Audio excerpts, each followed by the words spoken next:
Similarly, we're trying to figure out kind of our own relationship to Israel and how we particularly are able to communicate that to our peers, to our friends, colleagues, and whatnot. So without further ado, I will let Rabbi Horowitz tee things up even more. But really appreciate all of you for being here.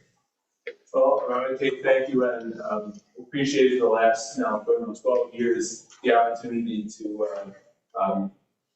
be able to gather a group at the moment when we are most hungry and most tired, and the fact that you will come and show up, and then also too, I just was asking my my good friends and fellow teachers today, people who I've grown to know and love a great deal of respect, and I think you'll come and understand why over the next hour.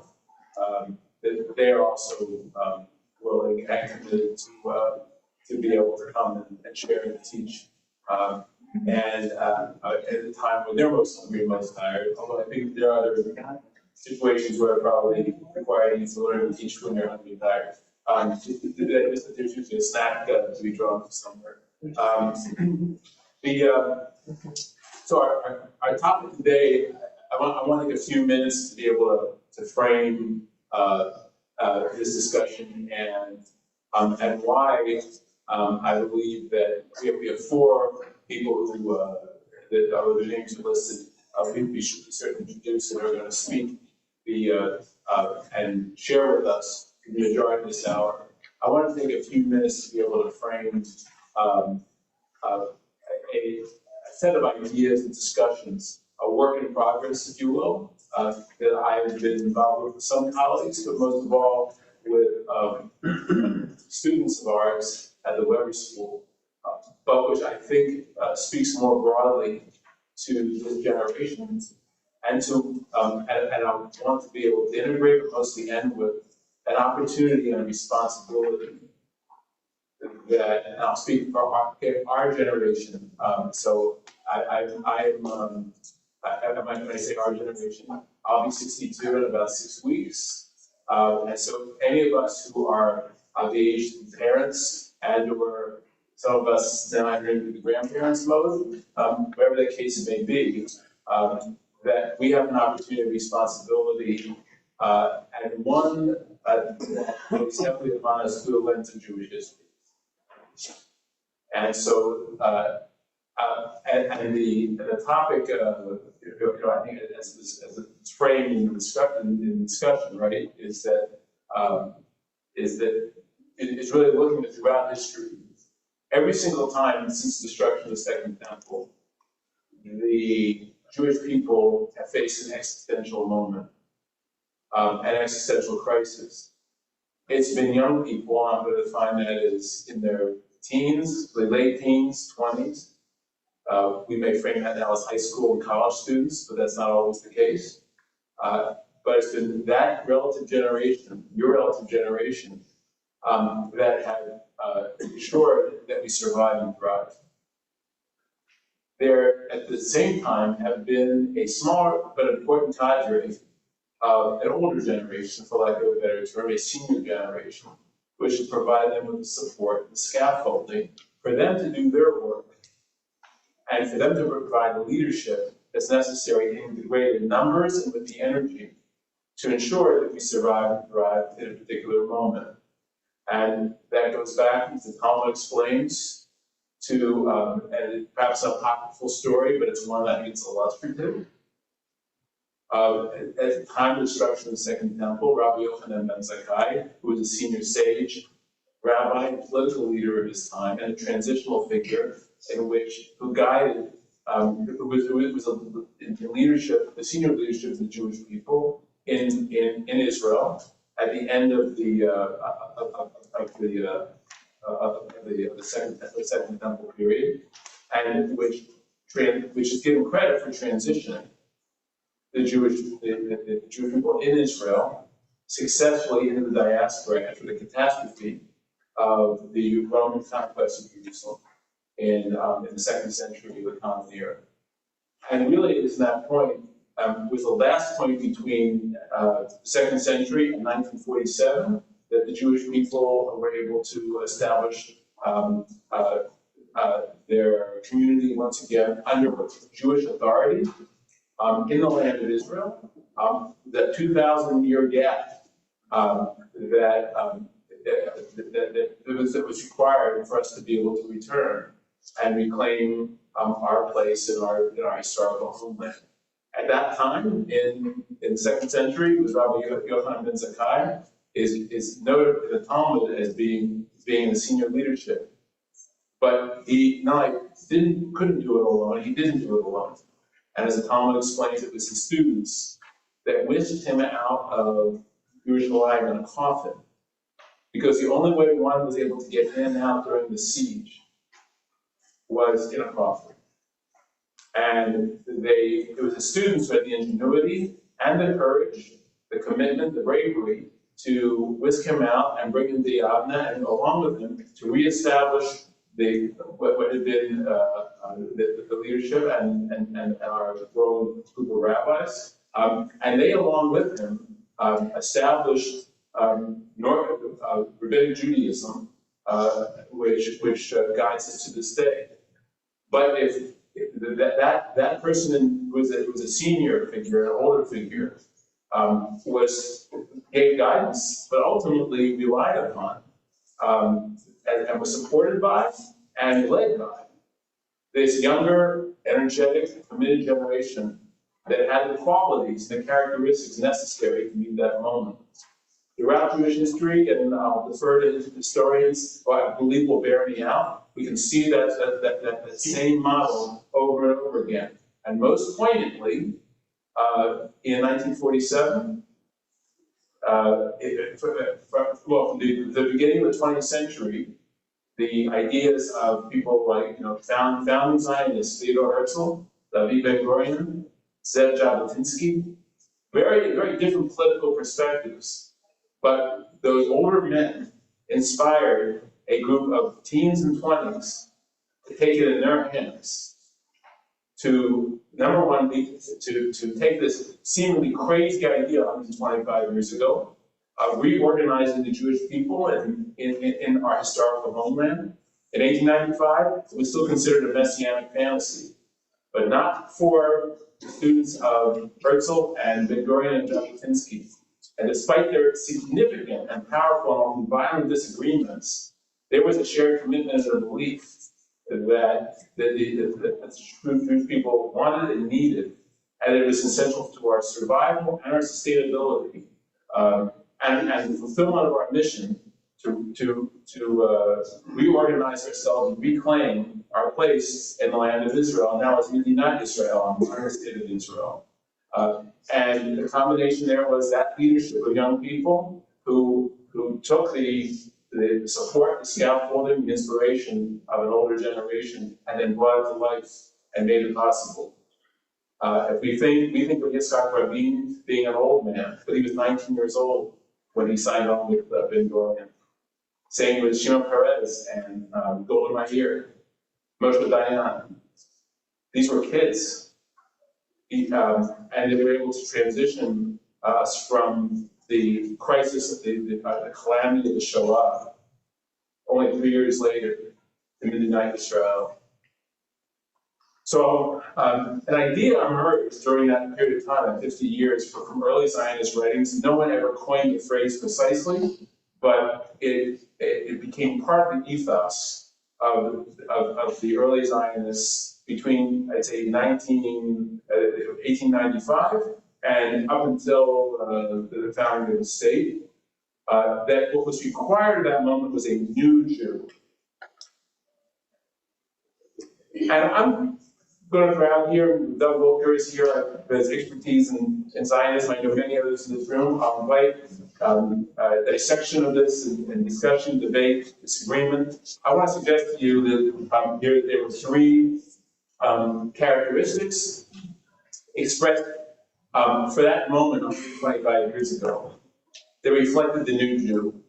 And then those same three characteristics, I believe, are being reflected today by the Yehudim Hamid Chadshim, the renewed Jews, for whom you're going to meet right now.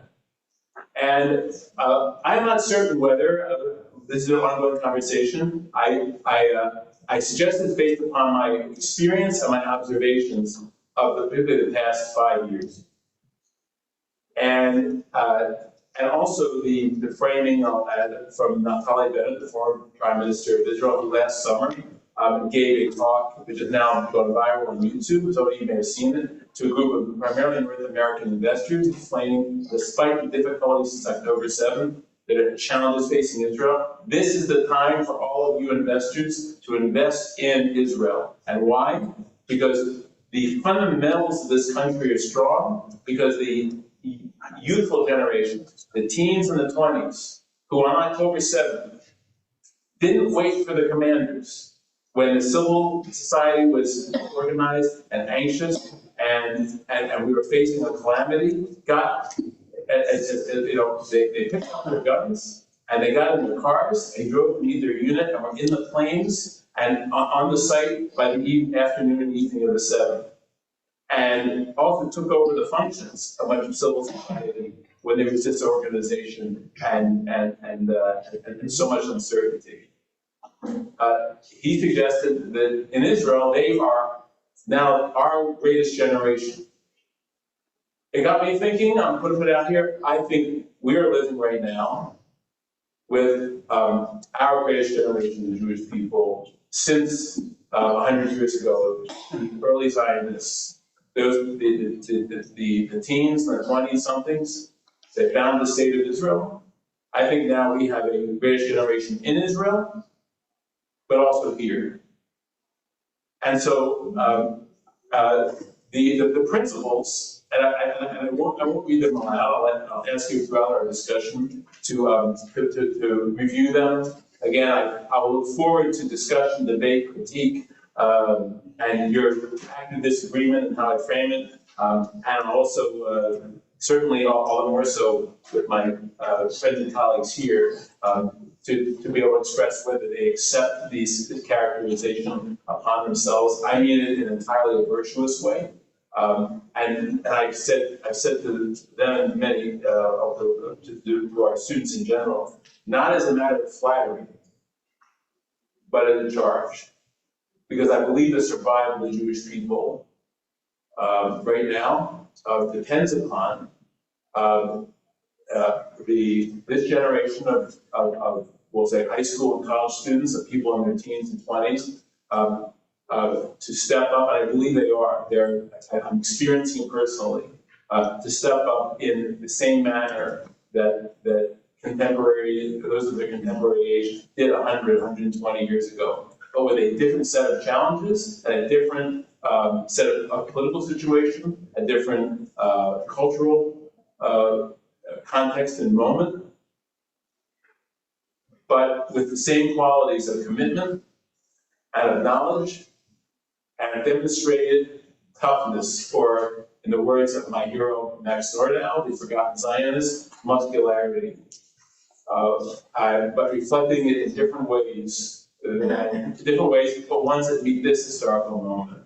So that's been my claim and my thesis I share with you. I would like to be able to then introduce and allow and then invite to share their work and their experiences and examples. Examples, I think, of many others who are providing the necessary leadership for this moment. At the end, I'm going to ask all of us here, I think, of my contemporaries, right, whether we are doing enough and doing the right things, providing the scaffolding, the support, the infrastructure for this generation to do its work that we need them to do. And that's our role. And on this Yom Kippur, perhaps at the end, reflect upon whether we are doing enough to ensure that this generation can and will meet the historical moment that's upon them. So with that framing, I'd like to we're going to go forward, and I have some questions, but along the way, I will invite anyone here please to jump in and to raise your hand at a particular moment, maybe between about four different rounds of questioning and discussion with our panel. And I framed this in conversation with not as an original idea, but actually to think the model of 92nd Street. Why? Anyone here? Any New Yorkers? Okay, well, I had the opportunity during medical school to work and teach the 92nd Street Y for a couple of years, and I learned that their model is that when someone like me will put forward an idea, and then brings 4 experts on a topic to be in conversation with the facilitator.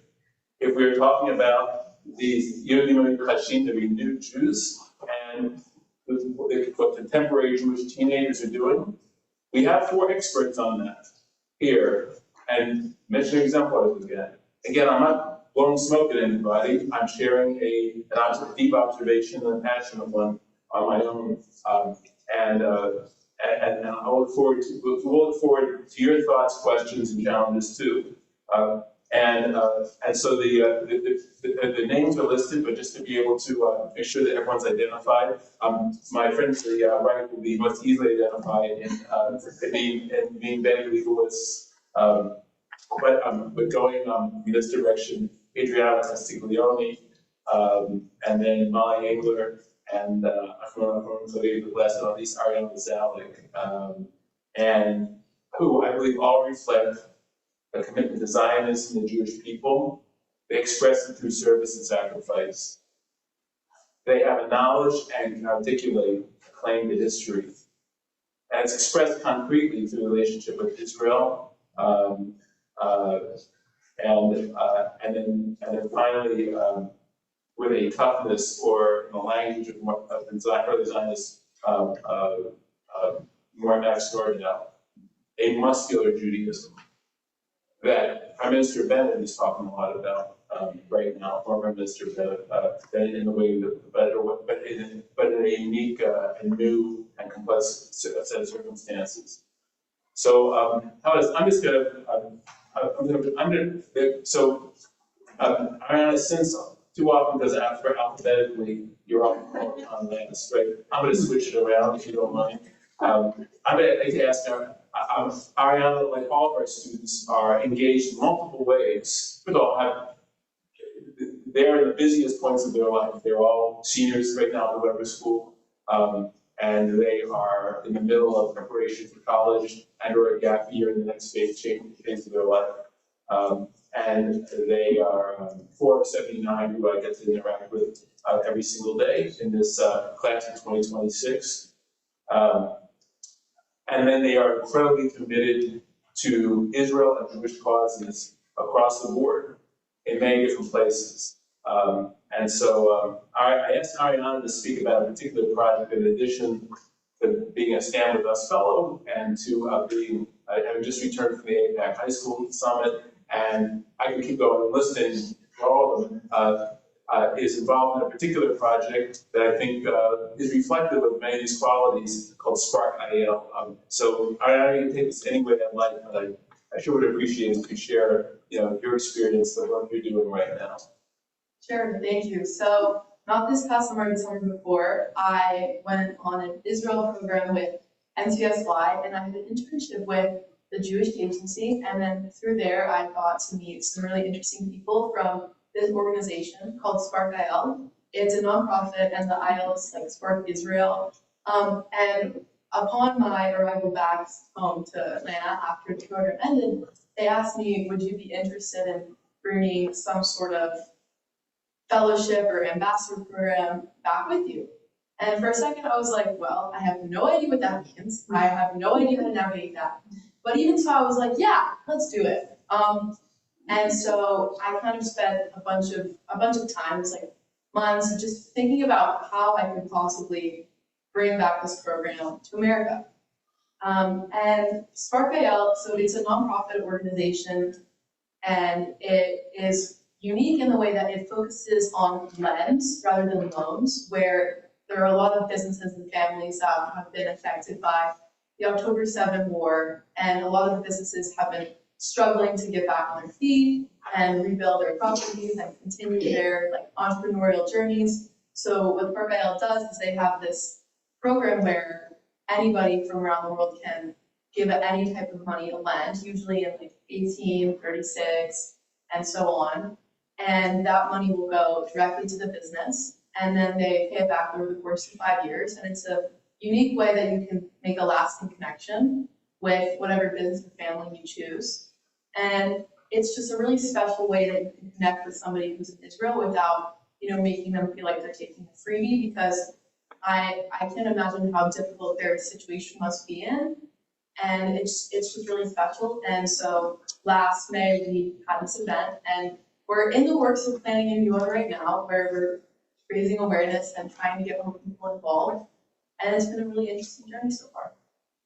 So I'm going to add one point too, because I've had a chance to talk to you personally, but also give some presentations about this project, which really is changing and saving some lives right now in Israel. I mean, through businesses, but then the businesses, the people that these businesses serve. You are incredible, and it's a question I'm going to ask all of you, but a couple of you resurface.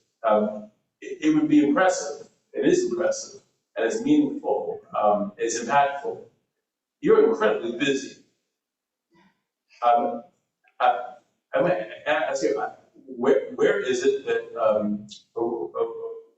or how do you come about making this choice and making this investment of time at arguably, I'm going to throw out here, one of the busiest, if not the busiest and most the busiest point in your life at a moment of transition to college and beyond.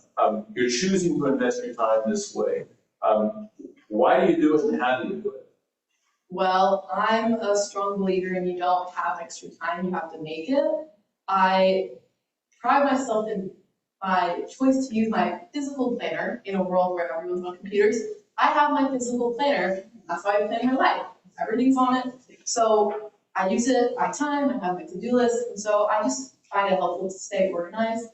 And I do it because I don't think anybody else will.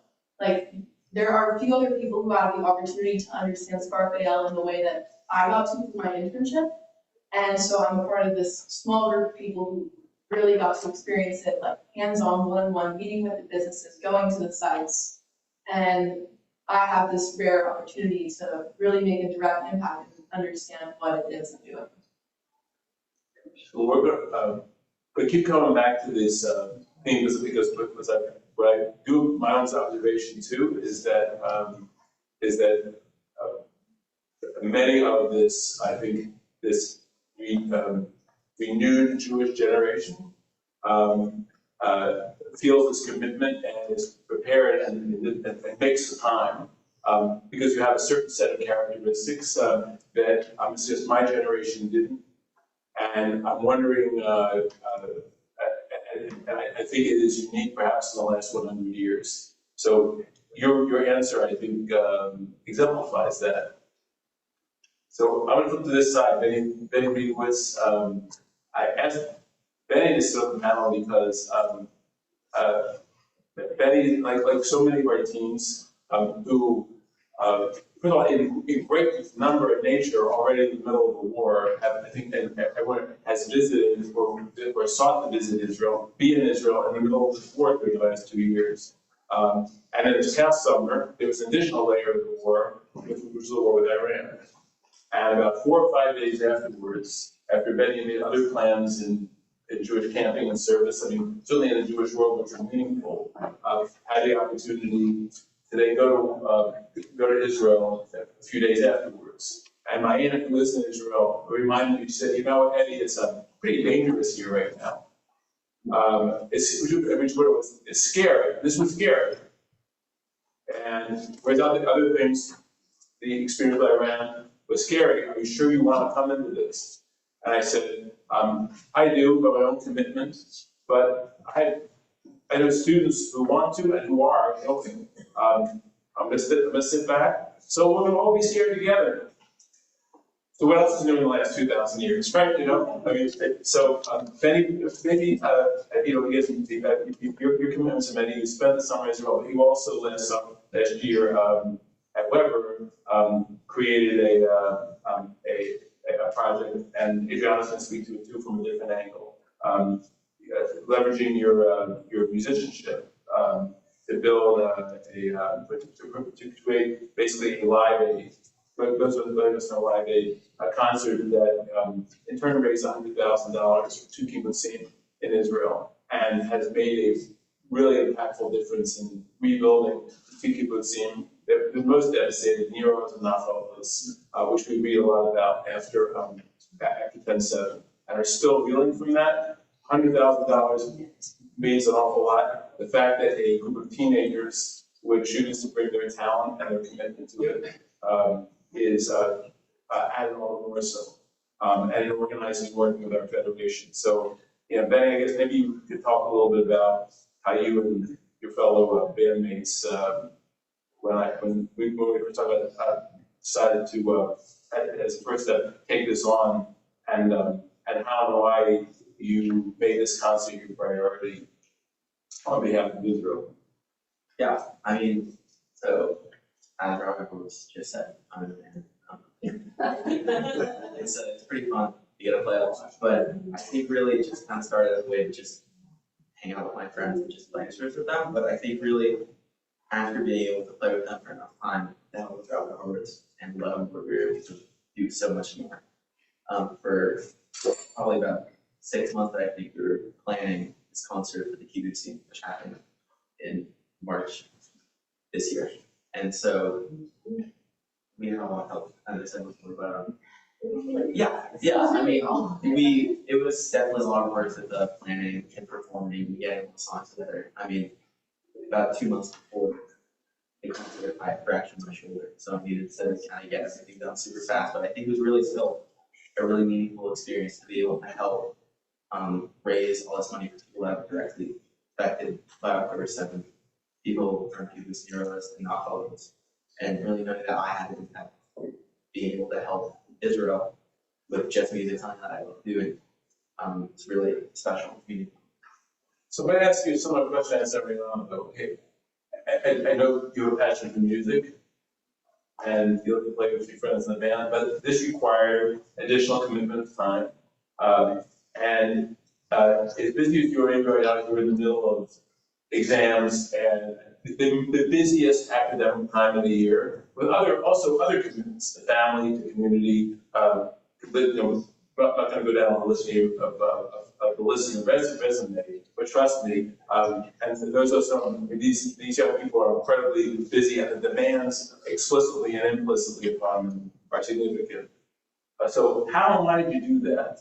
At that moment, there are others who say, I may want to, but and maybe appropriately, the needs of my personal life, my academic life, finishing this work, preparing for college and so forth, have to come first. How and why did you do it? I think it's really important when you get an opportunity like this, you take it. I mean, I don't get to explain from big crowds, that's also part of it, but also I think it's really, really important to be able to know that I'm helping people in Israel. It's just something that I'm passionate about. I do play music aside from the concert that I do, but there's a different level of meaning when you're doing it to support something that you really believe in, and when you're doing it at a restaurant.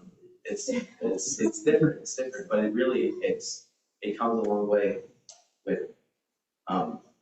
my Jewish identity and my identity just being a teenager. So, reminded of a comment by a friend and a teacher and a colleague, Daniel Bordas, who once asked me, is it when I've seen a concert in Israel, or an Israeli group playing in Los Angeles, called Kaveret. I'm going to name myself again. Okay, anybody? Okay, thank you. Gotcha. 1970s. Okay, it's a whole story. They were the Beatles of Israel, let's put it that way, for a period of time. And I saw them in Los Angeles, but I'd seen them beforehand in Israel. And then he said, was it different seeing them in Los Angeles versus Israel? I said, yes. And he said, why? I said, because I saw them in Israel. Right? So the context is king or queen, right? This is everything. And I think the context of that music, as many times I've heard you would enjoy YouTube, was different, knowing that it was the service of Israel and Israelis.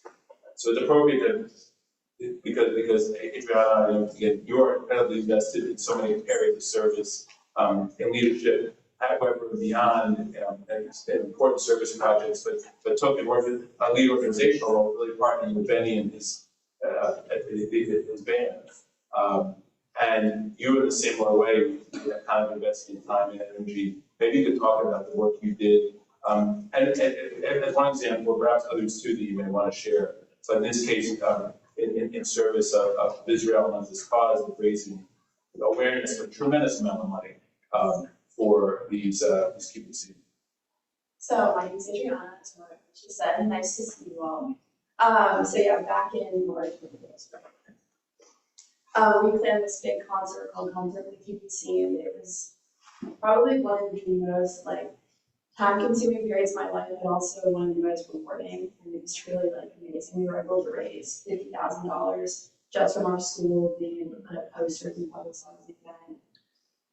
I organized a little mocktail bar with my friends. We made 3 different drinks that were inspired by Israeli culture. Oh, I see. It wasn't the. No, it's not. It's a lot of friends. We had to cut up all the fruit and everything. But it was I'm not allowing any of you to be humble. I don't. We're all inclined that way. I'm not going to let it happen. there was a game going on over snatching up the net. But it was really good. It was amazing. And we also had a concession stand where we had hamantaschen, we had crumbo, we had any dessert you could think of. We got community donations from Cafe I Am, things like that. They have a great almond cake that we have there. It's amazing. And then we got, I don't know how many, but we got so many community donations just in terms of donors. And then we have a raffle as well where community members were able to donate. There were Hawks tickets, there was wine, there was and Jewish art. It was amazing. It was the entire community came out to support this endeavor. And we wanted it to be a big thing, but we didn't expect it to be that successful. It was truly amazing that it was. But I remember when I was planning it with Ben and the rest of the team, we were thinking of how we could kind of connect the different fundraising ideas to Israel in a more substantial way. And I was part of a program called One to One, which is where you do a Zoom with a team in Israel for about 4 to 5 weeks, and then you talk for an hour about your life and kind of different things that are different between America and Israel, and you just get to learn more about their situation, especially the war. And so I remember asking my partner, I was like, hey, do you have any snacks that you think could be really cool for us to put up on the table, and we can connect with Israel in that way. It was really nice to be able to speak to her and have that substantial impact in my community. And I was able to tell her, hey, we raised so much money for the kibbutzim around it. This truly just mind-blowing how amazing it was. And then I think the money actually went to music. They're performing now. So a moment when I did go this summer, we was able to meet with the open with and Sean Nuzar, the board manages the partnership to the Federation of Greater Atlanta with Yom Kippur, which essentially adopted, not all of us after October 7th when they were displaced and their community was ravaged and destroyed with so many wearing after the Gaza envelope.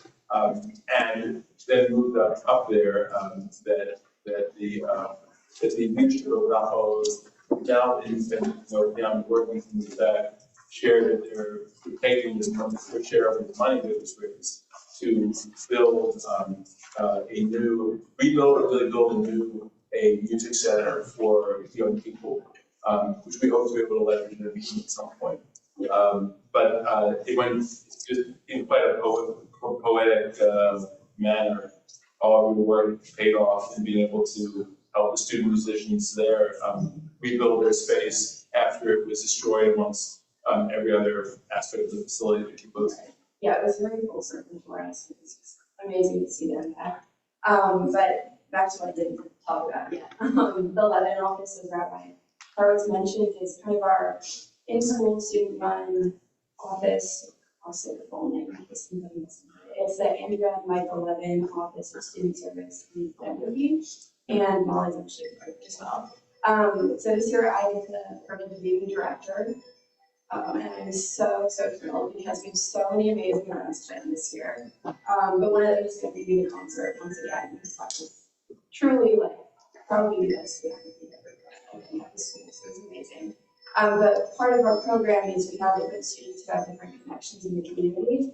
And one of our, I call them liaisons, one of our liaisons for Nancy Nog, she's also wanted to talk about an intervention with us, and she's super involved in a lot of organizations with Israel.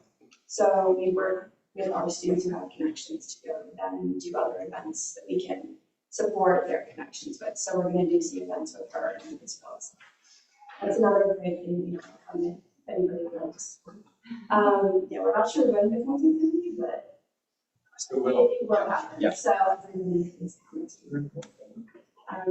Yeah. so I'm asking the same follow-up question, okay, and you spoke to it a little bit, but with the demands, busy is an understatement, right? The demands upon you, in terms of time, academically, okay, and also commitments, you know, some of your commitments, again, all of you have multiple commitments that will impress me as an understatement, but move me very deeply, but I wonder how is it you do it in a day, you know? Ariana spoke to, requires high levels of organization.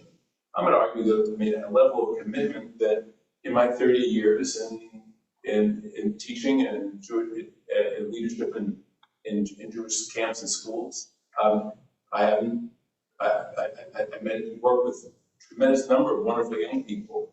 This feels different to me in terms of the amount, the nature of your commitment.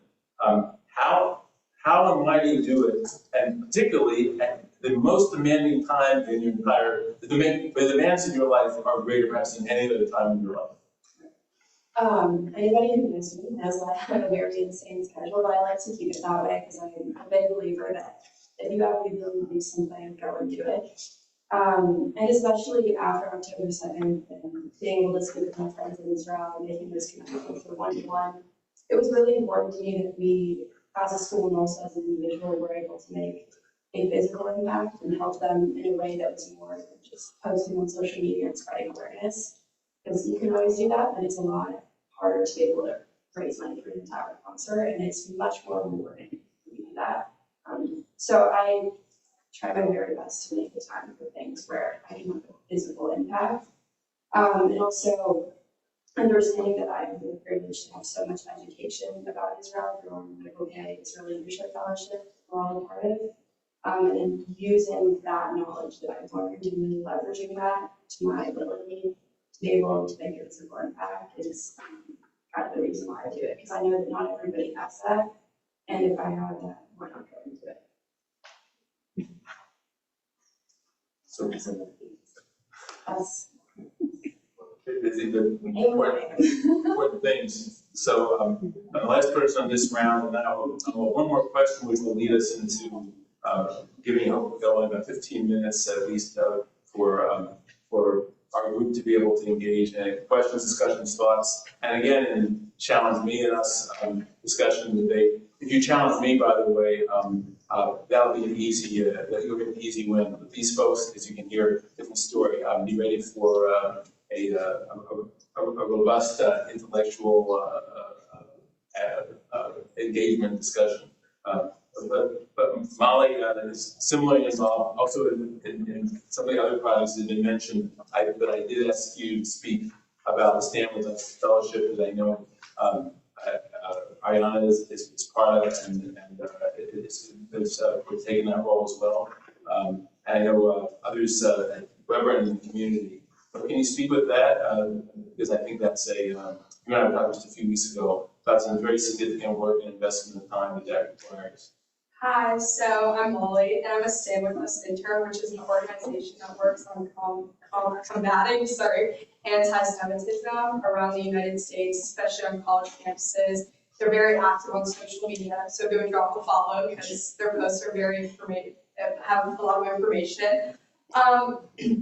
So I was nominated by Peer on Weber to go to LA for, I think it was 4 nights, 5 days, where I was able to listen to speakers from around the world come and talk about their experiences with anti-Semitism, how to combat it, what to do, and just educate me on Israel's history. So that way when I go on to college campuses, I know what I'm talking about. So that way I don't sound stupid and uneducated. I then have the ability to bring back. We do 4 activities, I guess, throughout Weber through Stand With Us that I'm able to bring back and share with my Stand With Us people, my Stand With Us friends around the whole United States.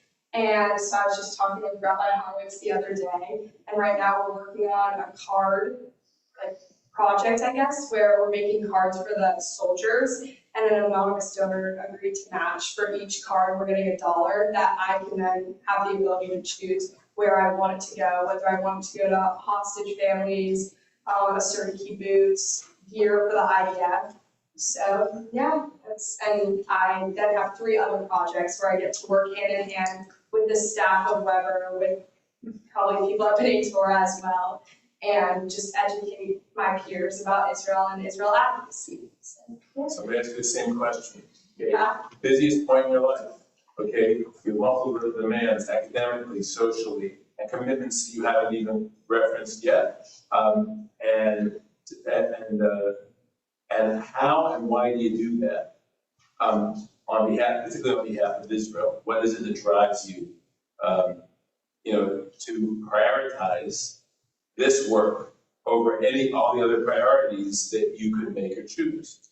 So I'm a big believer in you make time for things that's important to you. And I think Israel advocacy is something that is extremely important to me. I feel like you guys can probably relate. Every time I open my phone, every time I turn on the news, it's just another dead body, another dead soldier coming, and it's very depressing. And I think it's my generation that can lead us out of this depression. I'm a big family person. I have a little sister, and then I have 7 little cousins, and it's important for me to be able to pave a path for them, so that hopefully by the time they're in college, it's not as bad as it is right now. I think that we hear stories constantly on the news of all this anti-Semitism throughout a ton of college campuses. I'm worried for myself, but I know Weber, like Adriana said, the Michael K.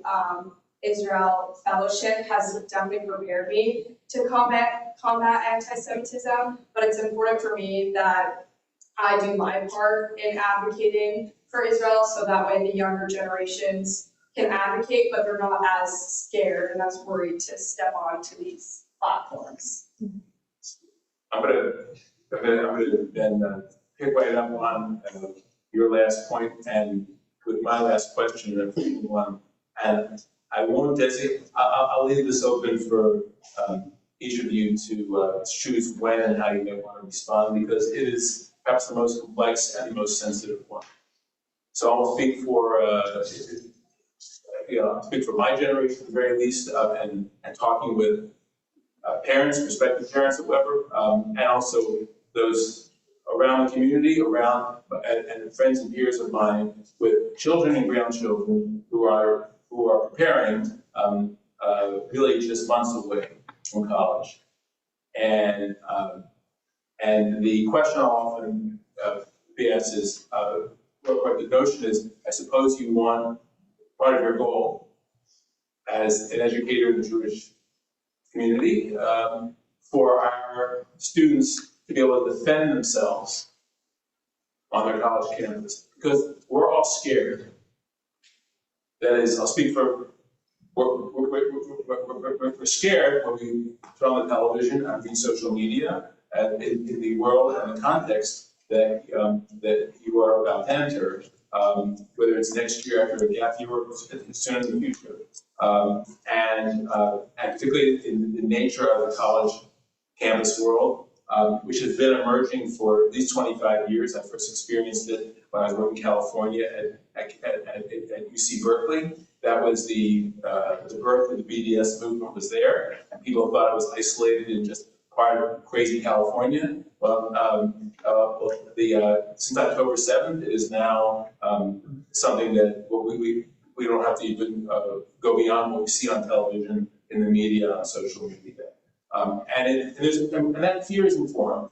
So the question is, will you be able to defend yourselves? I reframed the question that no, our goal is not that you'd be able to defend yourselves. But our students, I'd hope that Jewish students who are 18, 19, 20, 21 years old can assert themselves with confidence and with vigor, informed by their education and by their experience, and strengthened by their commitment. Defending ourselves is a galut mentality, it's diaspora mentality, we have to defend ourselves. That means that's being a defensive posture. We're not going to accept a defensive posture. You can hear four voices right here that are hardly in a defensive posture. So I'd like to be able to ask, is the service you're engaged in now, in what way does it position you? And I knew this really is an open question. Does it position you for continued service in college and beyond? And to what extent are you scared?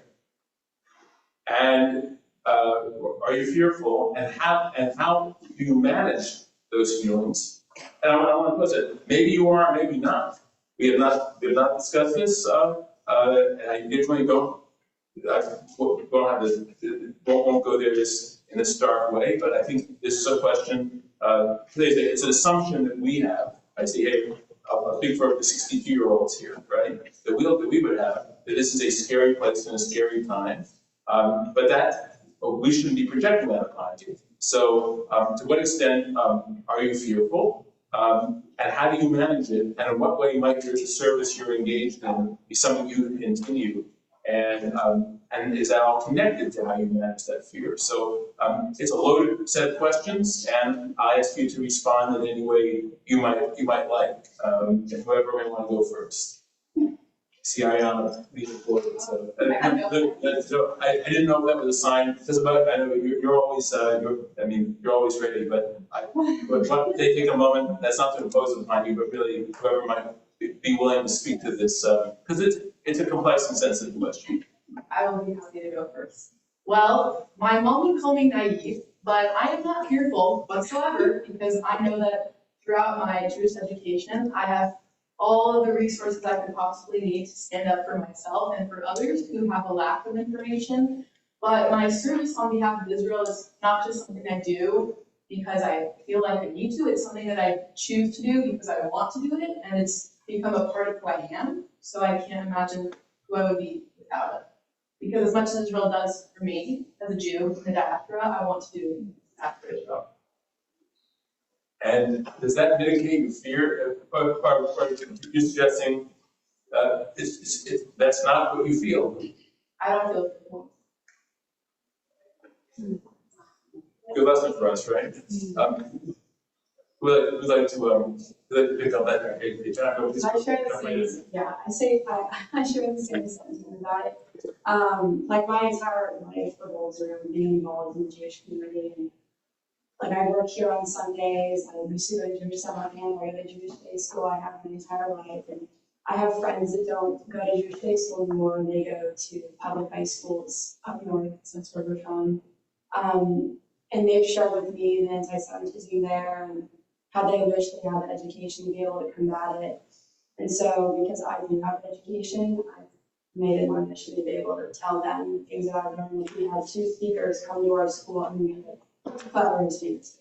So we had 2 of them that really left an impact on me. They were 2 mothers who came from Israel after October 7th, and they shared their stories of having to hide in the bomb shelters and just everything they went through. And my friend, she didn't know that any of that was going on, and so she's Jewish, and I thought, like, this is really something that Jews should know everywhere. So I felt that it was my mission to be able to tell her that as well. And so I'm not really scared of being able to show my Jewish identity, because at the end of the day, I choose to be Jewish. Like, the family and I converted to Judaism and chose to be Jewish. I'm not going to choose to not show it. I work here, like I spend my entire life working with Jews, so yeah. My dad used to do cops, and I'm not really scared. He's definitely taught me that important strength of really having kind of a backbone and being strong in who you are and loving who you are, and at the Michael K. Fellowships, which we just had. Like, well, a couple days ago. Yeah, like literally 2 days ago, where recycling through this one. One of the speakers, Noel Weissman from Jewish Impact, he told us that there's 10 things he wants us to remember. And one of them really stuck with me. It was that you should have a Jewish hero. You should have somebody you look up to in religion to really build that connection. And like, I've never heard anyone put it that way, but it's so true. So we need to be the type of youth who can be heroes for others, and we need to promote that idea of unity, and we're not going to back down just because some people want to wave $3 or whatever. So, we'll do it. Like, we have so much education, we have such an important religion, it's so different from other religions, and I don't think there's any reason to back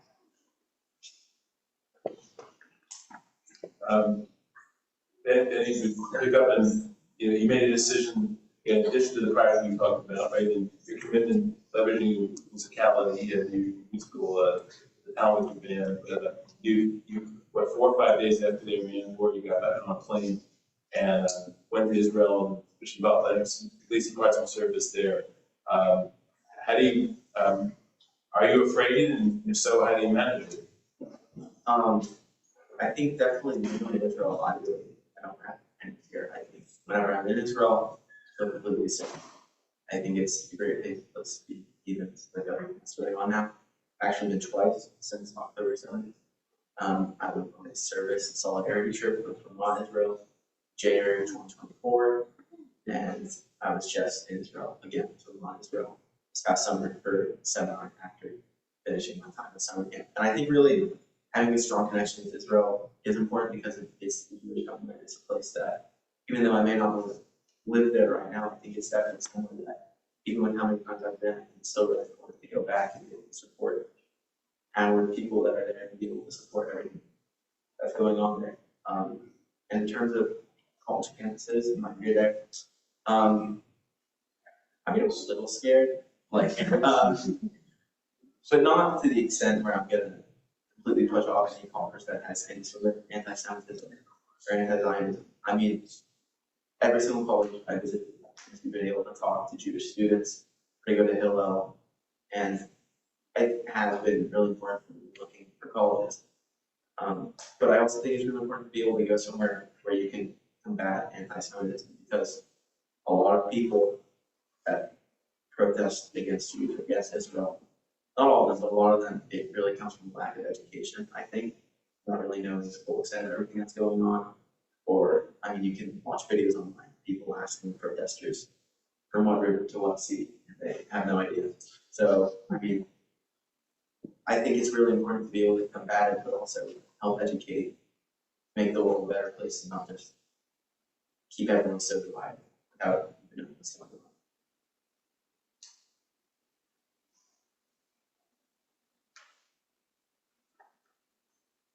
And I mean, nothing. So digesting all of this, I'm going to ask for one last helping. And Molly, would you add to the poetry and the inspiration of your colleagues here?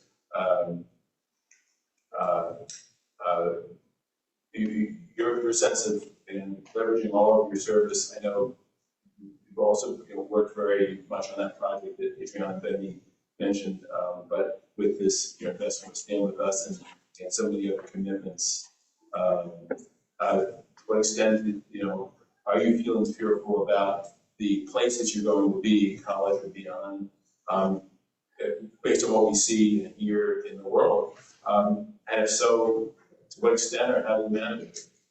I think I'm actually going to disagree with everything. I'm really scared. I'm very scared to go to college. I think I have some sort of calmness in the fact that I know that there's thousands of other Jewish teens about to go through the exact same thing as I am, where we're about to step foot on college campus and have really no idea what to expect. I also think that I was given the tools from Weber, from my previous middle school, that I'm able to educate other people, and I know I have kind of some sort of lifeline where if I ever need anything, I can call Weber, I can call Stand With Us, I have all these people around me who I know if I need help. But I think that for me, I don't like the idea of hiding or like being ashamed of who I am because that's what they want. They want us to hide. They want us to take up our Jewish stars and to stop going around and saying Am Yisrael Chai, but we are God's chosen people, and I think that it is important for me to stand there with my Jewish star, deck us out, and just be proud of who I am, and yeah, and educate others around me, and you never know. So. We have a few minutes left, and I'd like to ask, is there anything out of this conversation now that any of you would like to be able to add, as a supplement or a compliment, that either you haven't had a chance to say or just express a thought or a feeling that didn't come into any of the questioning I put forward, but that you would like be able to share or feel is important?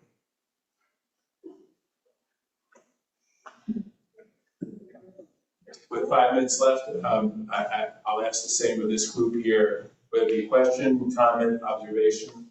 I appreciate it. Maybe try sharing your name, please. I'm Ari. I recognize some of you from middle school and such. In curious of your non-Jewish friends, and if you feel like when you go to school, or if you come from a Jewish day school background, and the bubble that you're in, once that bubble pops, you go off to college, and you have all of these non-Jewish friends who may have, who after October 7th, given you opinions that you may not have asked for in regards to what is going on, how you should feel about your Jewish identity. Me personally losing a lot of friends because of the events. What would you say to someone that, may make a snide remark, or, depending on what colleges you go to, if they're in campus application and they see your star and they kind of make it, like, what, you have all this education, but what is your go-to, like, statement? What would you say that's like, I mean, I don't really have anything specific I would say, but I really think it's a lot better to be able to sit down and have an actual conversation with someone than to yell at them. I mean, you're not really gonna get your point across. All you're gonna do is make someone angry. They say something into you about your religion or your beliefs, it's never good to just clap back and call them stupid. Like, it doesn't help in any way at all, or to attack their beliefs. So I really, as I said before, I think it's really about education, being able to help those people learn what's actually going on. And even if they learn and they still disagree with you, they disagree with you. I mean, it's whether or not you have one-to-one agreements with someone on everything, it's still really important to be able to have an ally rather than having just based off one thing. I agree with Benny. I think it's important to be able to distinguish whether or not the person or people you're dealing with are willing to talk to you, or if they just want to get a reaction. Because if they just want to get a reaction, then the only thing that you can do to be productive is to give them no reaction, no response. But if it is somebody who you thought that you bonded with in a class, or you would have considered yourself friends or acquaintances, then I think it's appropriate to invite them to have a sit-down conversation and talk about like why whatever phrase they said or didn't say is like not acceptable. So this engagement you both are discussing though is person to person and not social media. I think when you take it off, it's much more, people are a lot less willing to say what they really think when you're face to face, when they see an actual person behind what they're saying. They're a lot less willing to say mean things. In my personal experience in partners, it's always better to just say, hey, why did you say that? Maybe you feel this certain way, and maybe they'll tell you how their thought process went, or you can say how it's kind of offensive and the history behind why that's offensive. And sometimes it works, sometimes it doesn't. And it's unfortunate that we have to lose friends like that. But at the end of the day, they don't want to be us. I mean, just piggybacking off of what Adrian said. I was in the car a couple weeks ago with my mom, and listening to the radio, and John Mayer starts talking on the radio, and he talks about how people on social media would just all fight each other just because they can hide behind their phone. I mean, really, if I go on social media and say, I hate all music and it sucks and everyone who listens to his type of music is horrible. It doesn't really carry any weight. I'm hiding behind my phone. I'm not saying anything that matters to anyone. If I was talking to Adrian, she liked something that like the type of music that I didn't like, I wouldn't say to her, I hate you. Like it's stupid because it's not anything real. I mean, it's social media is really just a way to hide behind your phone and not really be accountable for anything you say. And I really think talking in person with someone is the best way to get a point across and the best way to actually make a connection. Yeah, I agree. I mean, I've had some non-Jewish friends of mine like swipe up on some of my Instagram stories and say very offensive things. And I think like I look at it. I mean, I had one instance where I tried to fight back and it just like wasn't worth it at all. So I like went to the people that stayed with us and they were like, you know what, just take a breath, like take a minute, like you know the person, you can talk to them in person the next time you see them. But if not, like there's no need for you to just like stare at your phone and like be shouting back insults at each other because that's not really gonna go anywhere. It's not helpful at all. So yeah. Anything else to add? I think we have time. Probably give you time for one more. I don't want to cut Doug short because I know or ES Mom. These kids are back. I think we're out of time. We're going to put a final sentence on it. Okay, I actually want other than to thank you all for taking this hour, and I hope that you feel on one hand equally inspired and and every single day by the commitment to Zionism and Jewish people, the knowledge and claiming the history of Israel as a historical homeland, and demonstrated strength, toughness, and muscularity. Evident here, but I think representative of this generation. The question I'll leave us with this Yom Kippur is how are we going to stand behind and support them and ensure that they can and will continue to do this work. With what I learned today too, incredibly with Nordau and without Benedict called toughness, I'd say also a non-anxiousness within a very anxious time for us. And I'm deeply grateful for them taking this Yom Kippur Afternoon and all of you spending the time to be able to listen and to start to think about this. And with hope that we all come together and support and ensure that this generation is able to have the success in sustaining and advancing the mission of the Jewish people and of the land people of Israel in the way that prior generations have. I sleep better at night, but after reading the news, I wake up in the morning and I need to speak with them. That's when I sleep better at night and I feel better and confident about our future. So we give a big appreciation to all of them for taking this.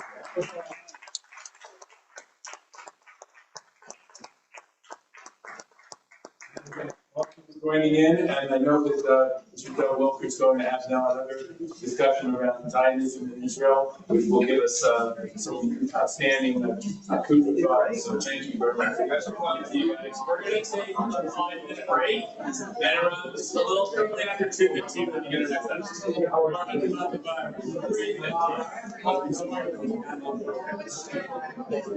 we'll begin our next session. That's one of the sheep here today was the inspiration. North, south, center. A little north.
Like it started sparking something. She started everything everyone that's different. There was stuff started the second day. I watched the second day. And I was like, oh yeah, I know the ladders.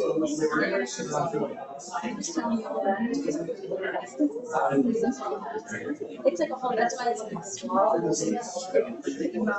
used to have a really good library. I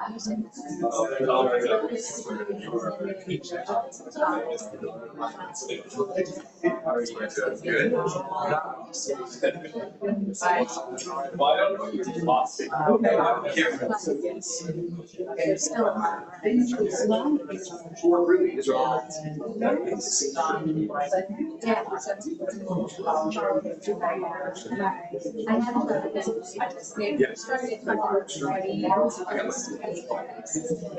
starting You know,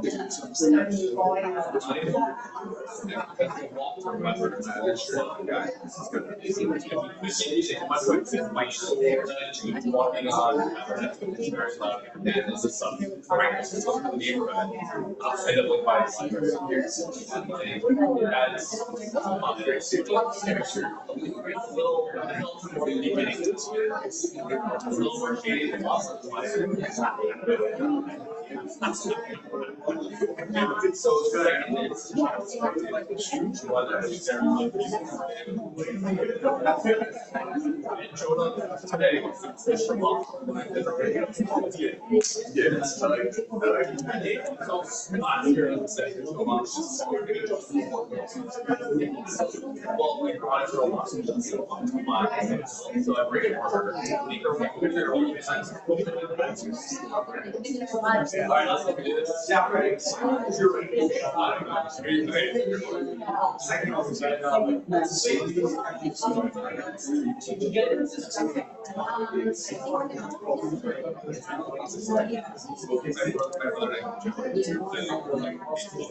All right, we are going to get started.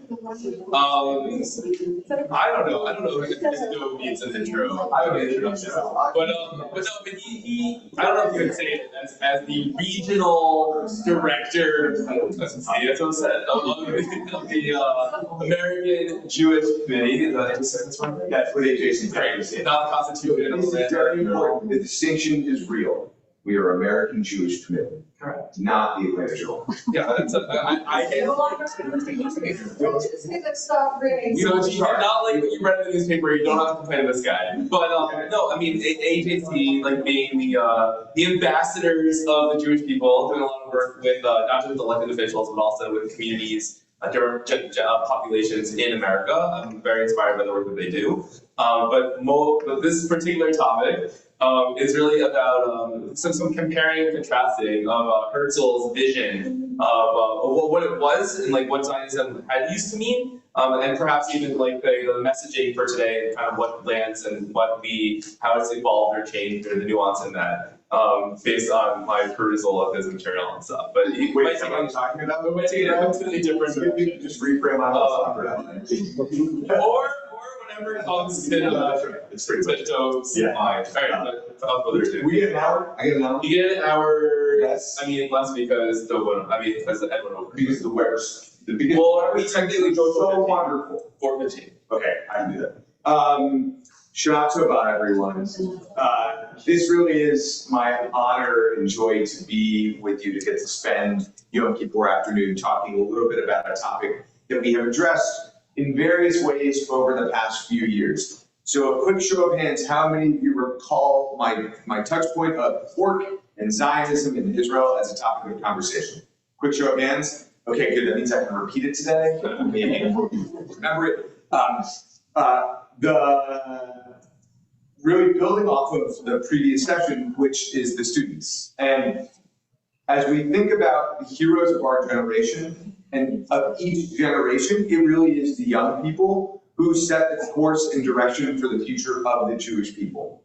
And I really do believe, and I'm sorry that Rabbi Horowitz isn't here to hear me say this, but I really think that what you just heard from those young people is a testament to the future, to the current and the future leadership that we have, not just here in Atlanta, but really for the future of the Jewish people. So while you might be concerned in some ways about young people, know that we are in good hands. The second thing is I picked up a book outside, and I happened to peruse it, and we are coming up obviously on the 2-year anniversary of October 7th. And so this book, One Day in October, is 40 Heroes, 40 Stories. And one of the things that I do know is that I actually don't know a lot of those people's personal stories. The stories, there's only a handful that I know that I have heard. And so I picked this up because I was curious about it, but I actually encourage each of us to sort of pick this up and identify one story that you can share. Because if we're not sharing those stories, then people are going to forget. And joking about the other HAC, I will hopefully, if I finish writing it, have an op-ed in the online version because I missed the lead time on the print version to have it land on Tuesday. But to mark 2 years of October 7th, which frankly, most people in the world have actually forgotten. Right, like that is a constant refrain, is that they are unaware of what happened on October 7th, the number of people that were killed, the atrocities, the 251 that were taken hostage, and even today, 48 people that are currently being held captive in the dungeons of Gaza. Now, that brings us almost to the actual topic of today, but I can't not share this. It's sort of my opportunity here with all of you. So during services on weekly Shabbat morning, I find myself sometimes distracted from the Torah reading or from the prayers. And I know, sorry, Rabbi, but you're not leading. It's not when you're leading. And it's never. Still disappointed. It's never during a sermon. I will say that. I always pay attention to the sermon. But we have this wonderful library here, and I am in the middle of reading a biography, not an autobiography, but a biography of Abba Eban. Now, it's in the back there. It's a big one. I usually get through a chapter Shabbat morning. It's not a long chapter. It's a relatively short chapter. It's informative. But I am fascinated by Abba Eban and the role that he played in Israel's place in the world today. Quick show of hands, how many of you have heard the name of Abba Eban before I brought it up? Okay, how many of you, this is a terrible way to ask this question, are any of you familiar, did any of you know that he was both ambassador to the United Nations and the United States at the same time? Quick show of hands, right? We got 2, 4, 6, 8, 10, okay. And it's definitely a generational thing. Thank you for that. The other thing that I found most fascinating, which I did not know until I actually read this biography, is that it was Abba Eban who crafted Israel's strategy to be accepted into the world of nations, and specifically as a member of the United Nations. Right? It is Abba Eban is the architect of Israel's current positioning, which is a unique place to talk about, especially today, because Israel's place in the world diplomatically has frankly never been worse since they were accepted into the United Nations. And But we're not going to talk about that either today. That was just an interesting fact that I wanted to bring up. Maybe we'll get to it. So what we are going to talk about is sort of two or three things. The first is, ever since I traveled to Basel for the 125th anniversary of the First Zionist Congress, I've been really interested in getting a deeper understanding in sort of where anti-Semitism is today, where Zionism is today, vis-a-vis 125 years ago. So here we are now, actually 3 years past that, and we're still in a precarious position, but it's something that has interested me. So we're going to talk about Zionism as a whole, how people perceive Zionism today, and then I printed off 40 copies, so there might be one, some of you might have shared, copies of Israel's Declaration of Independence. Quick show of hands if you have read Israel's Declaration of Independence. Okay. No, it does not count if you've seen it. Right. You have to have actually read it. How many of you read it and if you've read it in Hebrew, it doesn't count either for this current exercise. Sorry, I've got the English version. That's why we're breaking it down. So, there is a wonderful organization called Boundless Israel. They are essentially a research entity.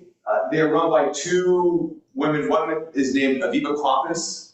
I think that's how you pronounce her last name. She is very active on Twitter. She at one point served as a speechwriter for Israel's mission to the United Nations.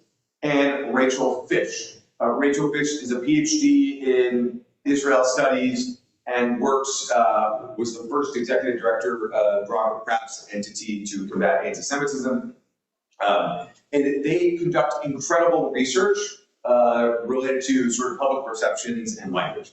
So they did in 2024 a survey on Zionism's messaging and its impact.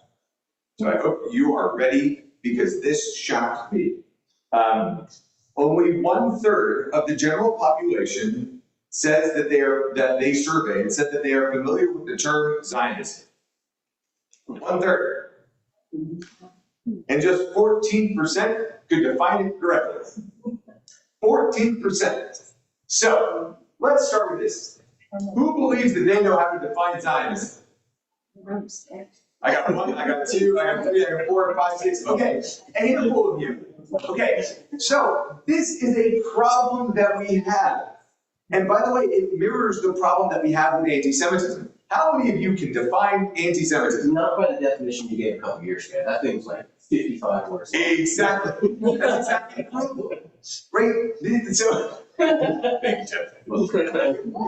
so this is part of our challenge, right? We struggle as a people to define things. Why do we struggle as a people to define things? Anybody want to guess? We're hyper-analytical, so never a simple answer. Right? Never a simple answer. That's right. What's another one? Somebody else has it? 20 opinions. 10 Jews, 20 opinions. Right? We like to joke about that one. But actually, it creates a serious problem for us. Right? If we're always joking about 2 Jews, 3 opinions, just even at the lowest, most basic level, that means that when someone asks us, well, what is this thing and what do you believe? Well, they're never going to get the same answer. Not only are they not going to get the same answer, the answers could be so far afield that their ability to truly appreciate and understand it is going to be absolutely limited. Because they're going to say, well, this person told me this version of it, and the other person told me, well, this version of it. And so who wins when we have an inability to correctly define our own terminology? Whatever the agenda of the person. Whatever, that's right. Yeah, other. That's the other, right? People that want to define it for us, right? You would say the other person, right? That was the opposition thinking that was the O and the P were there. So as we think about Zionism, so therefore, who is defining Zionism today for us? Not us. Not us, the anti-Zionists. So I want to be clear, it's not the Palestinians, it is the anti-Zionist groups. Now, let's take us back about 100 years ago, okay, even 125 years ago. There were 3 types of Jews. Now, the last time I did this, by the way, it got into a whole tangent, so I'm going to try to stay focused. There are 3 types of Jews. There were Zionist Jews, there were non-Zionist Jews, and then there were anti-Zionist Jews. About 100 years ago. Now, the difference between, let's go through them. 100 years ago, the Zionist Jews were those who believed in the creation of a Jewish state in our ancient homeland, right? The non-Zionist Jews were those who believed that, like, okay, like, that's a fine thing, but, like, I'm a diaspora Jew. I live in the United States of America. I really don't care if a state of Israel, a Jewish state, is created. They weren't against it. They weren't, but it wasn't their thing. It's not what they supported. And then you had the anti-Zionist Jews. Now, the anti-Zionist Jews of 100 years ago were those who said, we don't need a Jewish state, right? The value is not there for us, right? That was the three types of Jews that we had. And it was even at the creation of the state of Israel in 1948, the Jewish community was actually quite split. And it wasn't just in America that they were split around the world, right? Because we had these communities that we had created, we had these homes, we had modernized ourselves as a people, right? So we had three types of Jews. And it was 1967 where the Jewish community really became I work for an organization called American Jewish Committee. One of my favorite notes about the history of my organization is that in 1962, we were the first American Jewish organization to open an office in Israel. Okay, an American, very specific, American Jewish organization. And the press release at the time said, American Jewish Committee, a non-Zionist organization, is establishing an office in Israel to further Israel-Jewish diaspora ties. Right? So a non-Zionist organization was interested in the relationship between Israeli Jews and diaspora Jews. But we weren't a Zionist organization because at the time also, we didn't believe that a major piece of being Zionist was that you encouraged Aliyah. Right? And so as our organization, that was not where we fitted into the framework of American Jewry at that time. Fast forward 5 years to 1967, the Six-Day War, the American Jewish community changes. The community becomes a Zionist community. Really, then you have two types of Jews, right? You have Zionist Jews, and you have, like, the non-Zionist Jews. You didn't really have anti-Zionist Jews for a long period of time, because the struggle of what Israel faced was so great and significant that the volume and support of the sort of anti-Zionist community was really muted for an extended period of time. But here we are now, 60 years later, 58 years later, do math at some point in my life. And we are broken now into three different categories once again, but really we're into two categories as a community. Right? We have Zionist Jews, and we have, unfortunately, a growing population of anti-Zionist Jews. Now, I myself believe that we as a community have minimized the growth of the anti-Zionist Jews. I believe it is a bigger problem in the community than even I thought we had. Now, it's not irredeemable, but it's a growing problem. The number of people that have children who are in high school and in college, the number of Jewish community members who have children in high school or college or young adults who consider themselves today anti-Zionist is significantly higher than what I thought it would actually be. Yes, sir. Well, if people can't define the Zionism, right, then being anti-Zionist is based on total misunderstanding of Zionism. Correct. So that's what we're going to get into our research. That's part of what we're thinking. So, Doc, can I ask you just about the sample? Yeah. What was the sample? It wasn't the bad. Okay, I knew this was going to go. So their population study was 500 adults. I would have liked it to be over 1,000. It's a little bit of a small sample size. It's a good thing I know how to answer these questions now, by the way. Just a few years ago, I would have known the answer to that. It was also a 20-minute online quantitative study. All right, so for those of the data scientists in this, they're sort of questioning, okay, however, as much as we might not love the basis as data scientists for the study, there's valuable information in here. And it does sort of ultimately give us a finer point. So I'll let you argue with the Bauhaus people later about how they need to, probably what they would say is that, well, if they had more money, then they could do a more detailed study. So if you're thinking about donations, that was Israel's great organization to support them. So as you see, by the way, it says Congregation B'nai Torah, by the way, make sure that you do your Kol Nidre together. Okay, And that's all. did I get all my, I got everything today so far, right? And I've said nothing. By the way, have you learned anything so far? Anything at all? Okay. Yes, my mother is here, yeah. By the way, the answer is yes, everybody should have learned that only 14% of those surveyed could correctly define Zionism. Right? Only a third are familiar with the term Zionism. We use these terms often, but to a non-Jewish audience, they actually don't know what it means. So, what did they find? Let me get to the page here. So they want us to define Zionism, like keep through the pages here. All right. Who's they? So this is balanced. This is their recommendations. And I think that they're valuable. I actually consider them to be quite valuable recommendations, if I can only get to them. So, here we go. They believe that we should use the following definition for Zionism. Zionism is the belief that Jewish people have the right to a state of their own in their ancestral homeland, Israel. That definition works. And why does it work? Because it educates people on what Zionism means and dispels any misperceptions. It's a very clear, simple definition. It's slightly different than what I say, but it's a good one, right? Zionism is the belief that Jewish people have the right to a state of their own in their ancestral homeland, Israel. Now, what does it not say? Talking about self-determination is like a phrase you hear a lot, doesn't it? Right. Doesn't use anything about self-determination, right? Doesn't talk about the borders. Doesn't talk about the borders, right? Well, Talk about how. doesn't talk about how. Yep. Anybody else? Yep. There might be another group that might want to have the same ancestral place. Right. Doesn't. It's say exclusive. There's no exclusivity to it. Right. Right. But let's focus on that final point. Right. There is no exclusivity to it. Now, one of the things that people often say is, well, Zionism means that clearly there's other people, that you don't care about the other people there. No, that's not what Zionism means. Zionism means that we, as Jews, have a connection to this land and that we have a right to a state of our own. That's all it means.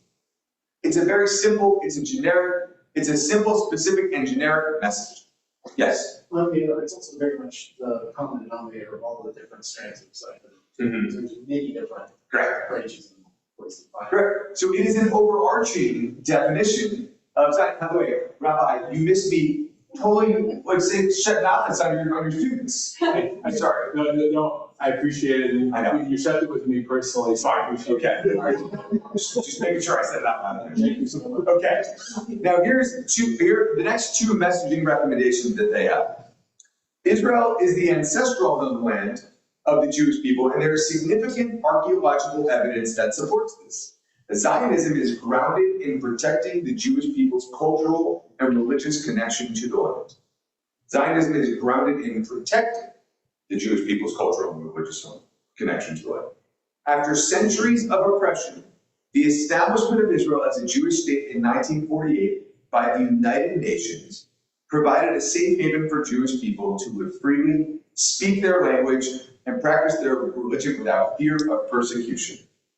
All right, now those are sub-bullet points. So why are those bullet points they seem to be valuable? It connects the land of Israel to the history of Jewish people. It establishes a why it is important for Jewish people to be in Israel and lends international credibility. So what was one of the earlier points that I made? Israel has never been more isolated diplomatically. Now, again, this survey was done a year ago, so I'm challenging some of the assertions that they make here. Because in fact, I don't believe that the world cares and people care about the international credibility that Israel has, right? Abba Eban worked for days, because that's the way that they function, to develop relationships so that they would be able to declare a state, which, by the way, the United Nations had themselves said that we should be created, right? November 29, 1947, the United Nations voted on the partition plan, right? They voted for two states. So why was it even a question of whether the Jewish state of Israel would be accepted into the United Nations?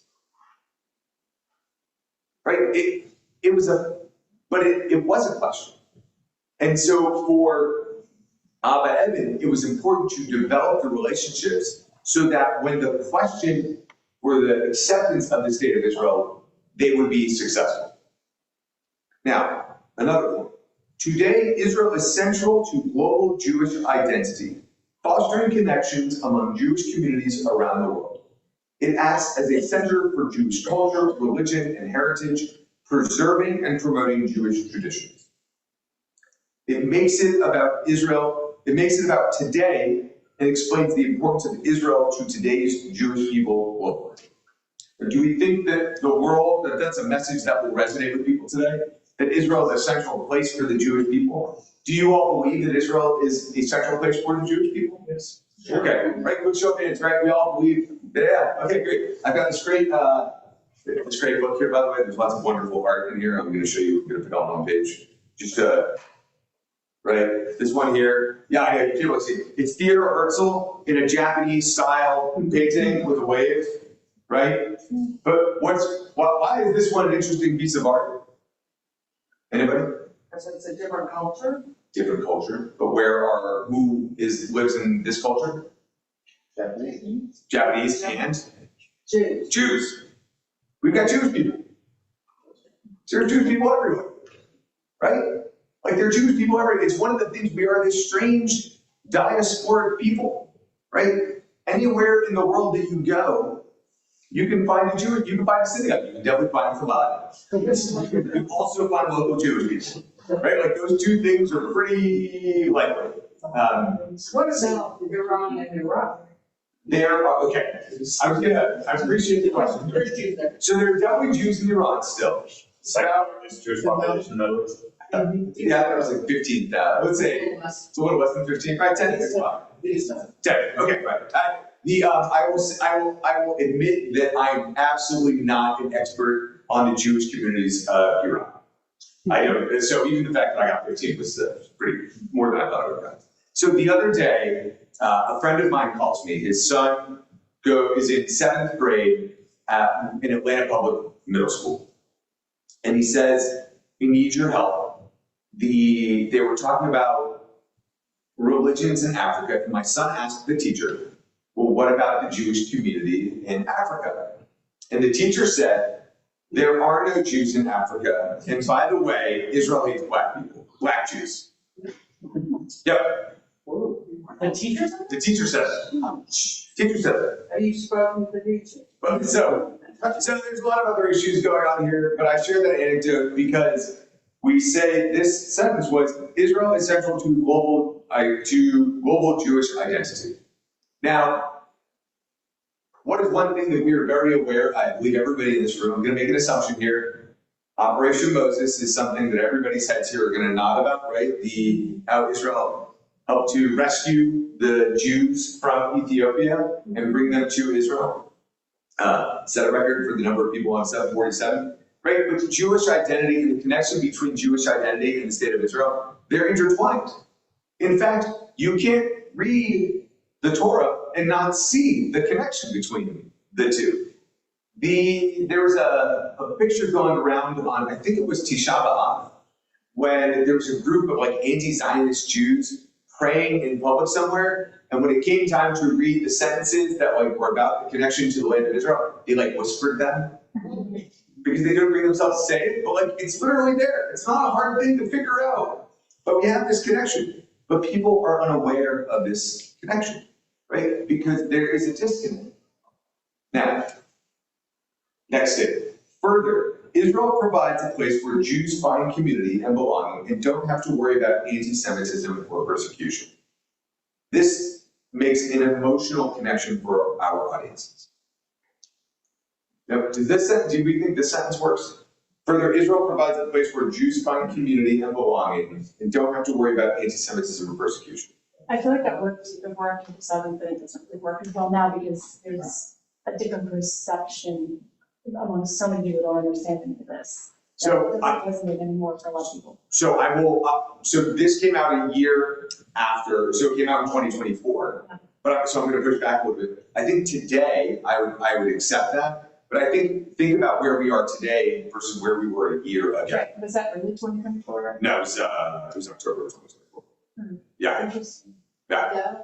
Yeah. Wait, yeah, Could you yes. repeat what What- you said? what's- Like, couldn't hear what you said. Sorry, yes. Either would you like to repeat what you said a little bit louder? I just felt that before October 7th, the idea of this being a protected place for Jews to live without persecution would resonate a lot more to people who don't really understand, but could just feel emotional about that.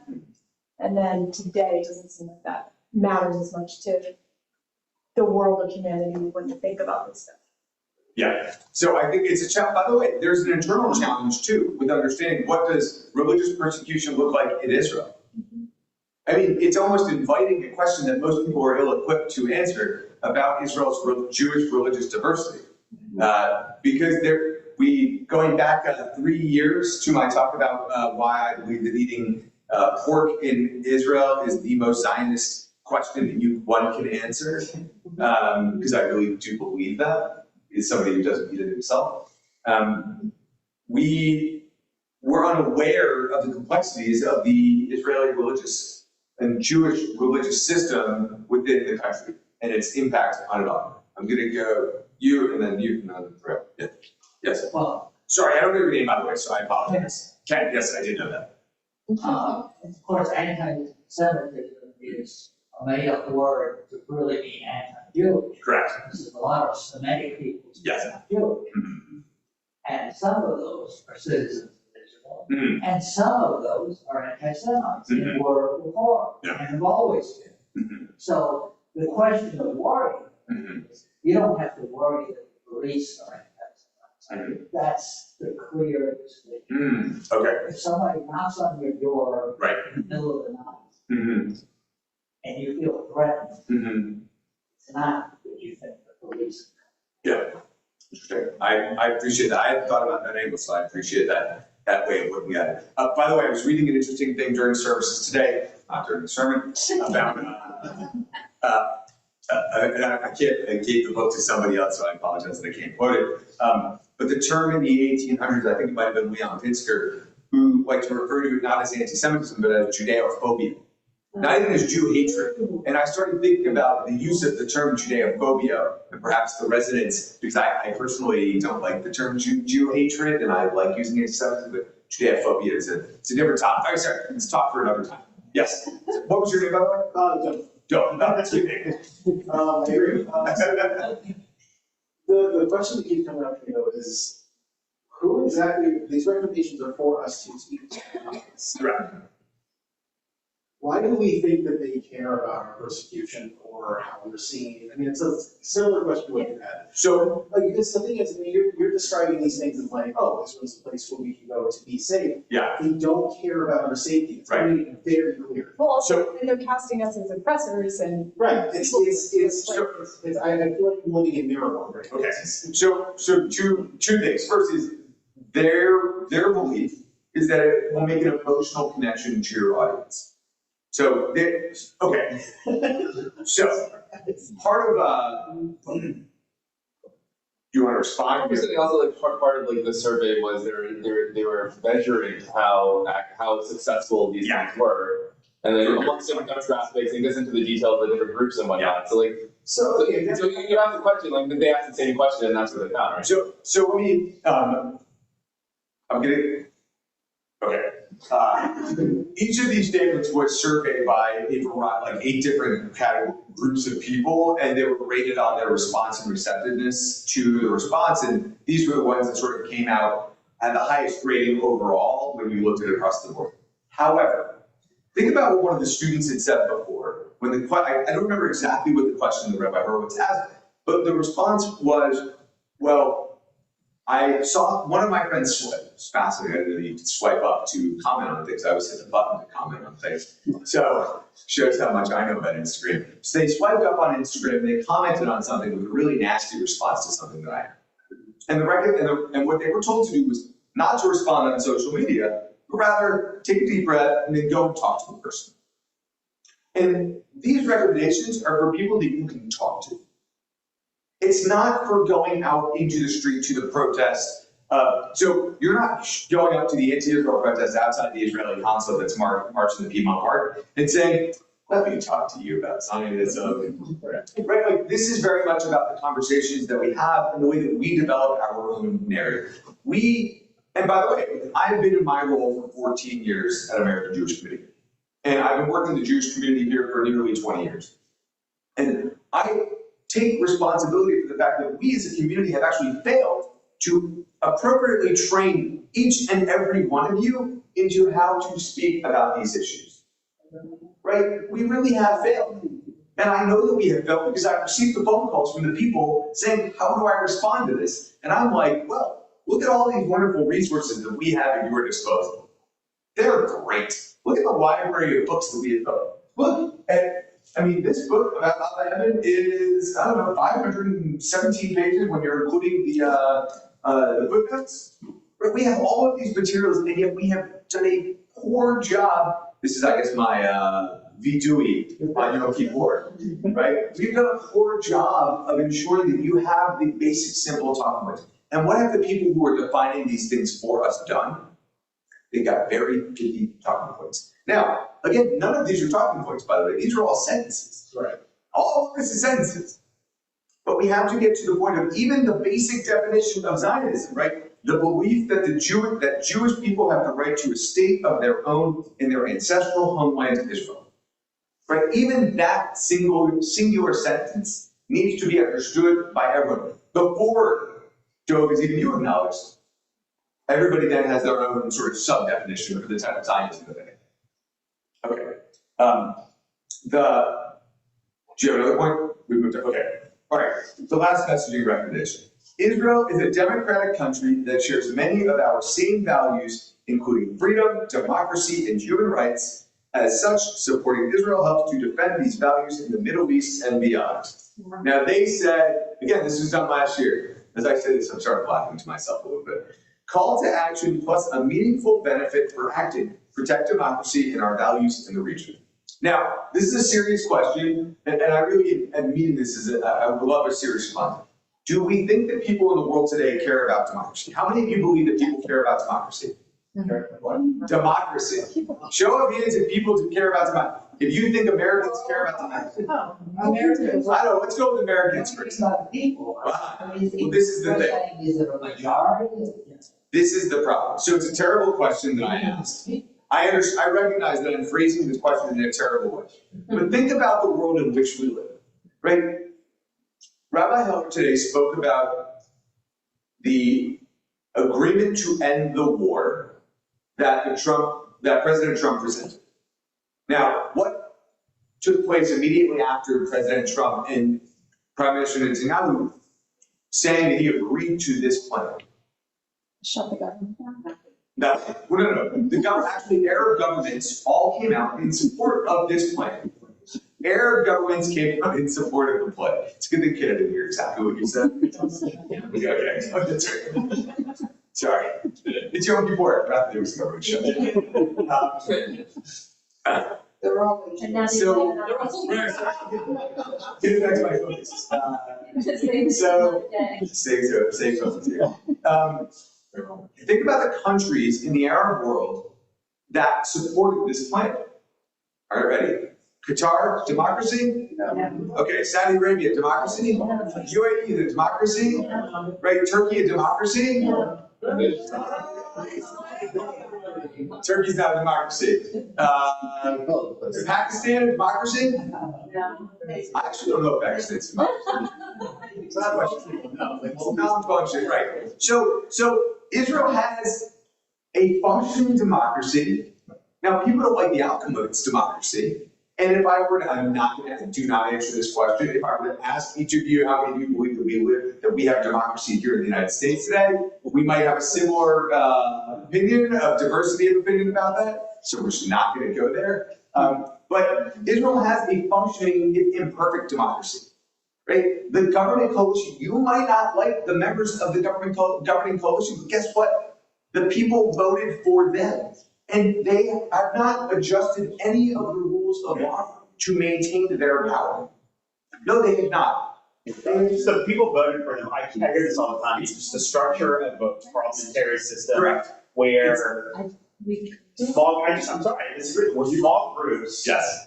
But that are unified, that can make up a government. Yes. They weren't elected by the majority, right? No, I didn't say they were elected by the majority. I said it's people voted for them. that. That's what I did. I was very, very specific about the language that I used. They are in the middle of trying to alter the law. Again, so there's talks about it, but the action associated with it is not currently taking place because they don't have a government shutdown. They're on a break.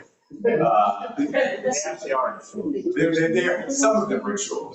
So many. Some of them are at the beach. That's right. Yes. That's not exactly what it understand.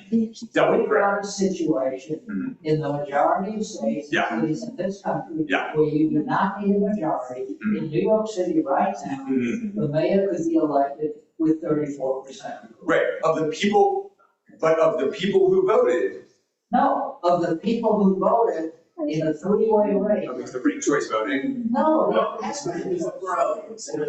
There's none. Okay, all right, we're gonna go a direction that I'm not, we're gonna, focus back on Zionism, topic of Zionism. Okay, by the way, I have like 20 minutes left to even talk about the Declaration of Independence. So let's, we'll do 5 more minutes on Zionism, then we'll go to the Declaration of Independence. So, this last message, by the way, no matter when the United Nations, when entities associated with the United Nations are saying that Israel is committing a genocide, then a message related to including freedom, democracy, and human rights isn't going to resonate with people. Because you might not know the definition of a genocide to be able to say, like, well, why is it not a genocide?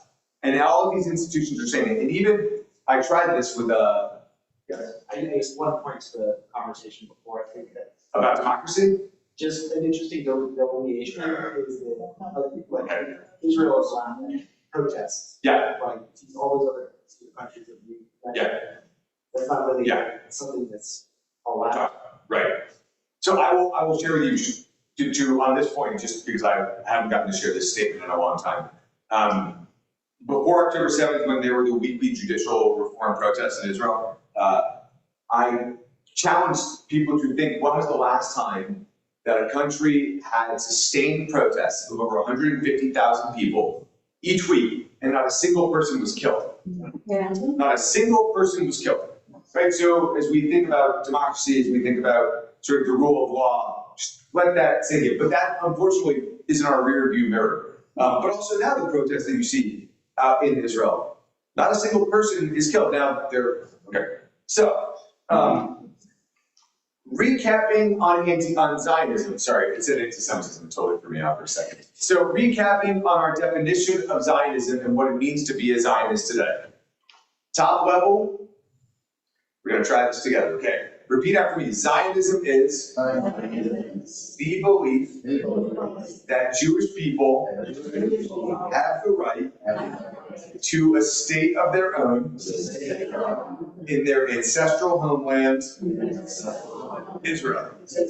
Look at that. We all agreed on the definition of Zionism. Congratulations. You've accomplished something on yes, Lee.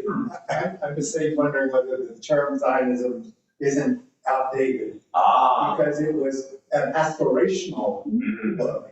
We have a country named Israel that's been in existence almost 80 years.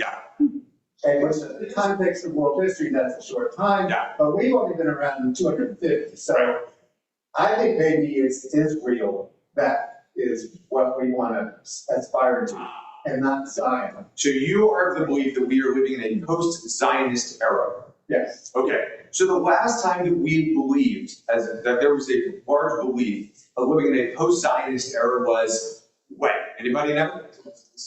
2000s. The early 2000s. In fact, so much so, it was like 1997 until the start of the Second Intifada. That is when the concept of post-Zionism was flourishing.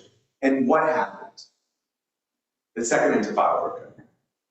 And what happened as a result of the Second Intifada? Right? We started doubling down on the way, and we reverted in to a belief, in fact, that the fear of losing the state of Israel meant that we needed to refocus on Zionism, and that we were no longer in a post-Zionist era. So it's a very interesting question that I believe you will start to see people talk more and more about today. Now that we are 2 years, once there's an end to the war and the hostages are returned home, I believe you will see more conversations around the belief related to post and the concept of post-Zionism. But as we live in this current moment, it's not, and again, struggling with this terminology a little bit, right?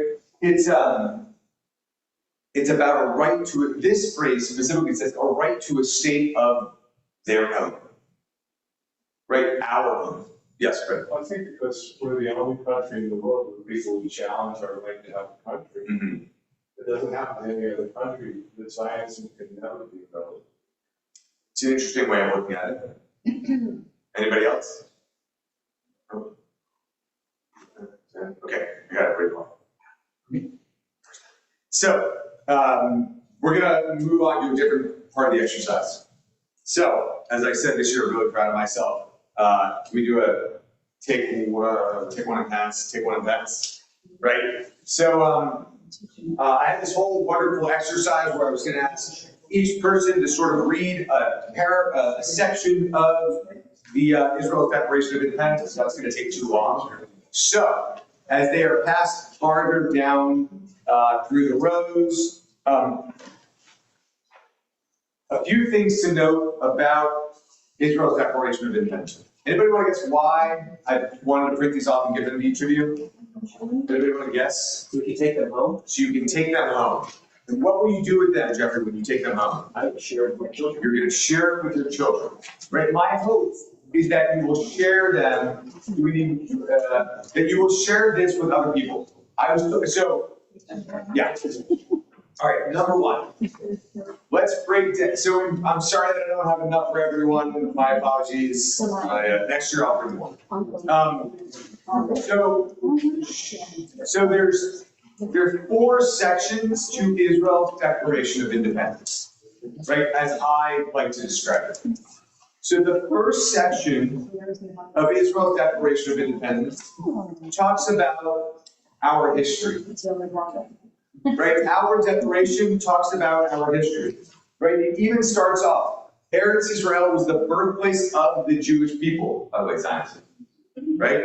And then talks about after being forcibly exiled from the land, we have impelled by a historic and traditional attachment, and that it then relates to Theodore Herzl and the First Zionist Congress in paragraph 4.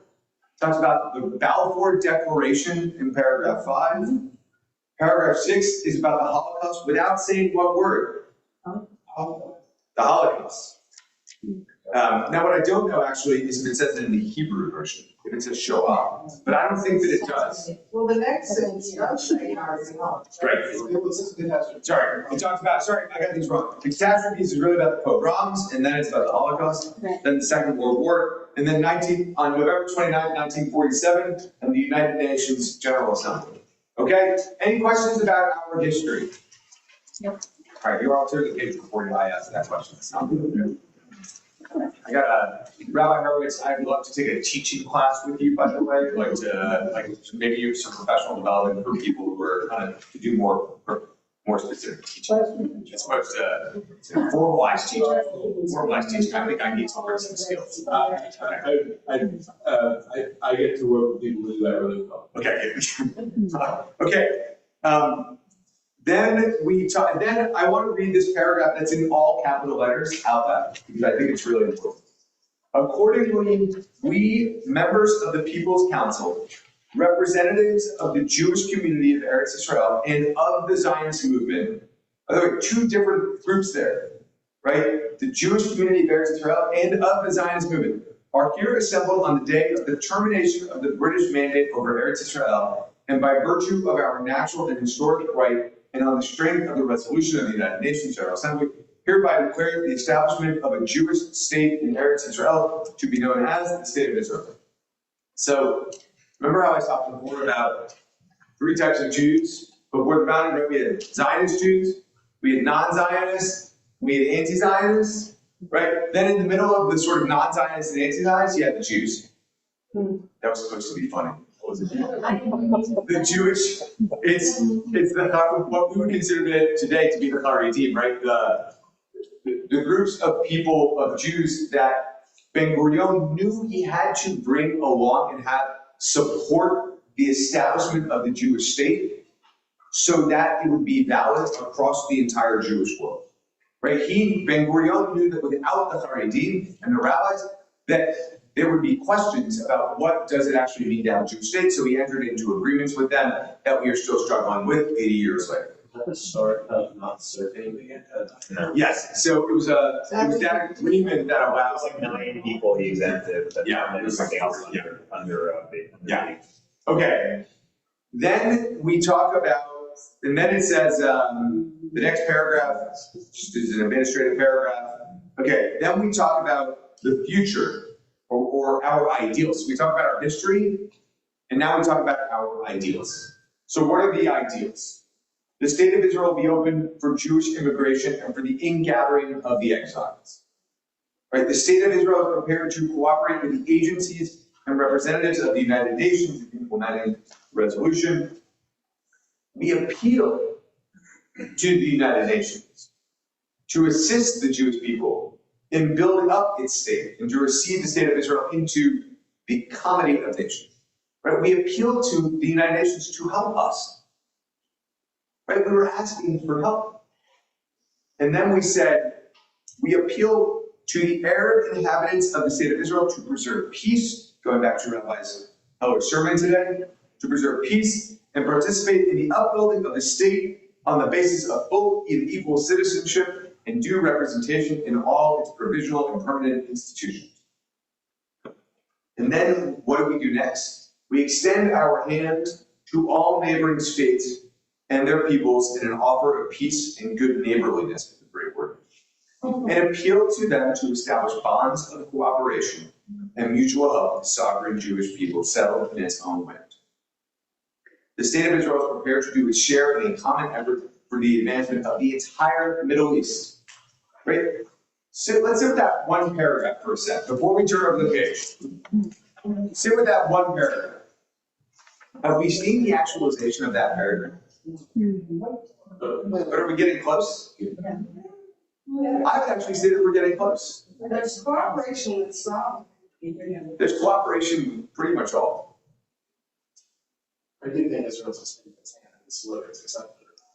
Right, but think about the states that just affirmed President Trump's plan. Right? Qatar, Saudi Arabia, Turkey, Pakistan, the UAE.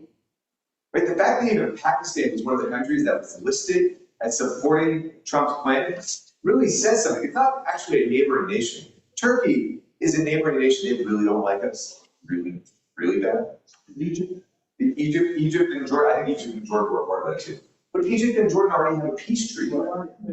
Right? So with Egypt and Jordan are direct neighbors, in fact. And there's also all of this talk about Syria right now. Lebanon will come later, but the fact that there's even this active talk about Syria, I mean, I can remember that in the late 90s when we talked about hopes of a peace treaty with Syria.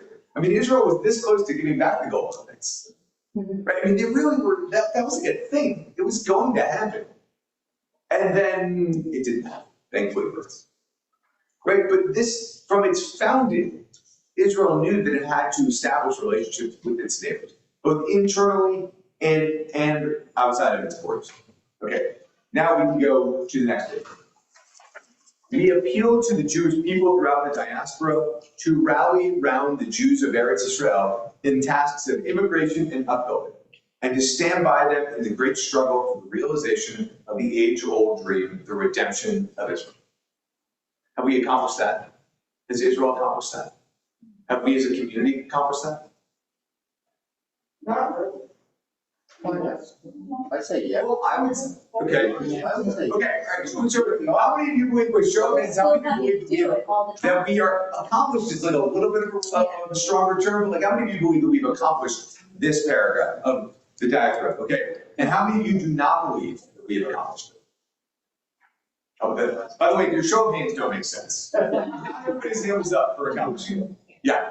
Anyone just recommend a certain comment on this, albeit from the In the epilogue, the film that was released a few years ago, the last interviews with David Ben-Gurion, he's asked this question. Is Israel and Zionism, which he conflates, they conflate with one, right?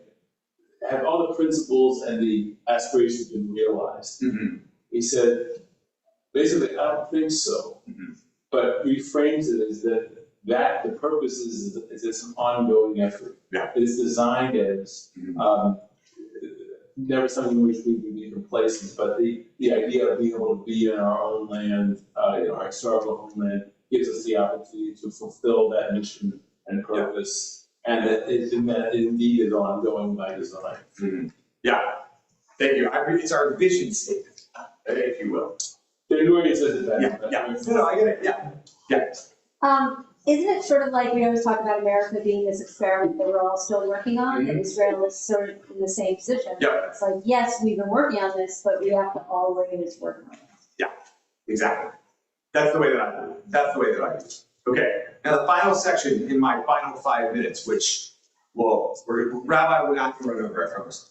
The names of the people who signed Israel's Declaration of Independence. Okay, what about the names of the people? This is the 4th section of the Declaration. What is something interesting to note? They have Hebrews, yeah. Right, not all of them. There was a whole thing about what's the word, the Hebraization of the names. Ben-Gurion wanted everybody to have a Hebrew name. Golda Meir Smyerson. Correct. So that was very important to Ben-Gurion. It's why his last name is Ben-Gurion, son of a lion. Right? His actual last name is something Gurion. No, G-R-U-E. Gurion. There you go. Gurion. Good. My Hebrew's better than my German.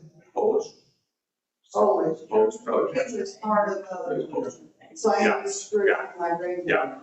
So, right, it's just an interesting thing to know. By the way, there are women on this list? Yes, there are women on this list. Are there religious Jews on this list? Are there rabbis on this list? Yes, there are. Are there secular Jews on this list? Right.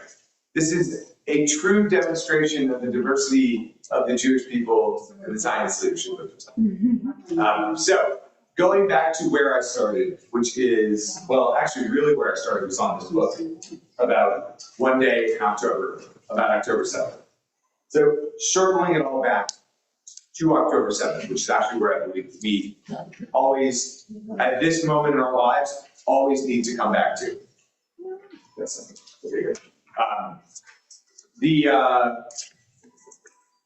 The strength of our Jewish community as a Zionist community has, on the one hand, never been stronger, and on the other hand, never been more perilous than it is today, 2 years after our greatest tragedy since the Holocaust. Right? We will remember what happened on October 7th, not just so that we can tell it to other people, but so that it continues to inform our Zionism and the way that we talk about, not post-Zionism, but the way that we talk about Zionism today. Thank you very much for studying with me.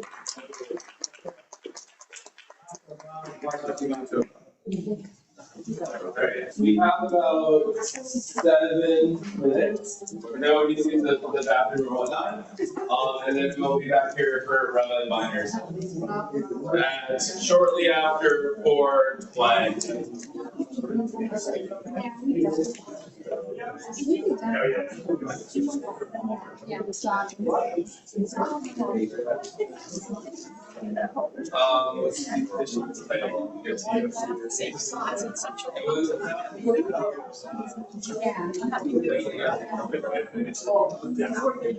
Your official well. That's right, you go. I'm curious to see what happens. What's your conference? Sorry, yes.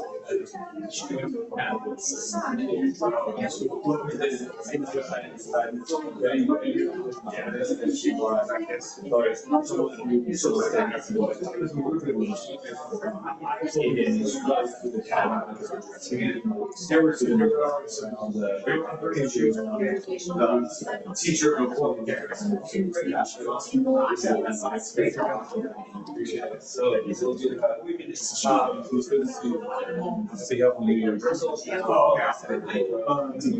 So I told him, he got a response from the school, it wasn't good. I told him, follow up needs to ask about what actions are we taking to fix this issue. And what other issues they have.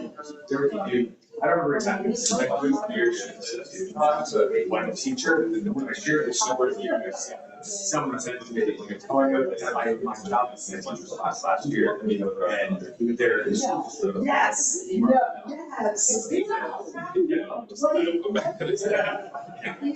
I got there was. Yeah, so, okay. I was Yeah. round. Yeah. Where right? So that one, I'm trying to think about what I said. It was about important resources, and part about training the teacher, and part about what they're gonna fix the issue with the class. Like I'm gonna update the students on the appropriateness or but there's only so much they can actually do. They're limited, especially in public school service. And our willingness to actually do things is less yield, less low, yeah. Yeah, so they do it. It was just like, yeah,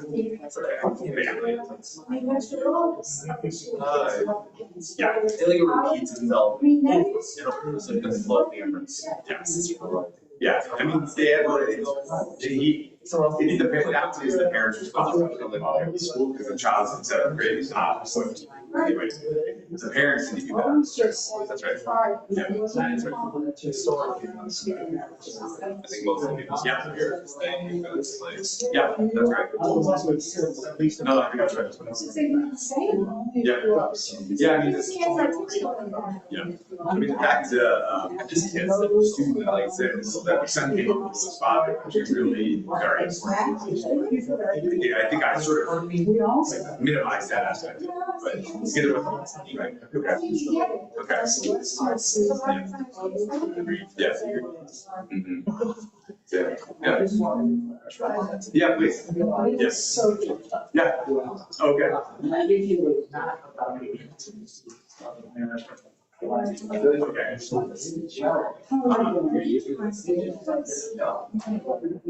Yes, correct.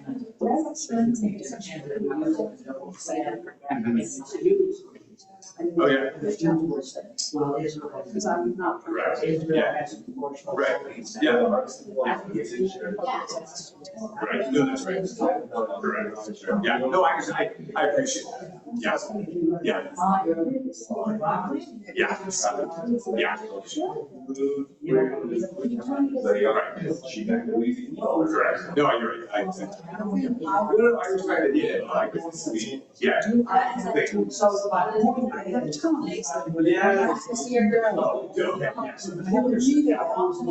Being empty.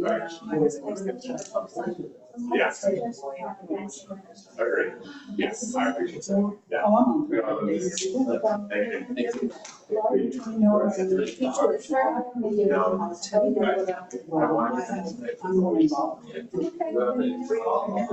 Yes, and I'll tell you what changed my life. What changed my life itself. Because of what I have other involvement issues. But thank God, it was like my dad. That's right. You miss my father, my brother, whereas every time Yeah. I mean, I can have cooked, I'll make up vegetable soups, I can make vegetables, but they're not cooked. So I started to, I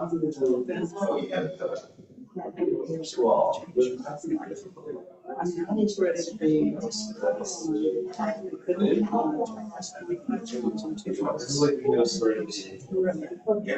And I just, And then. I never watched it. Lucky.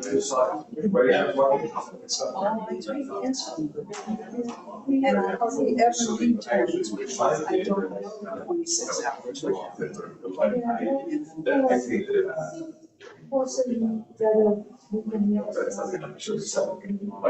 wanted to.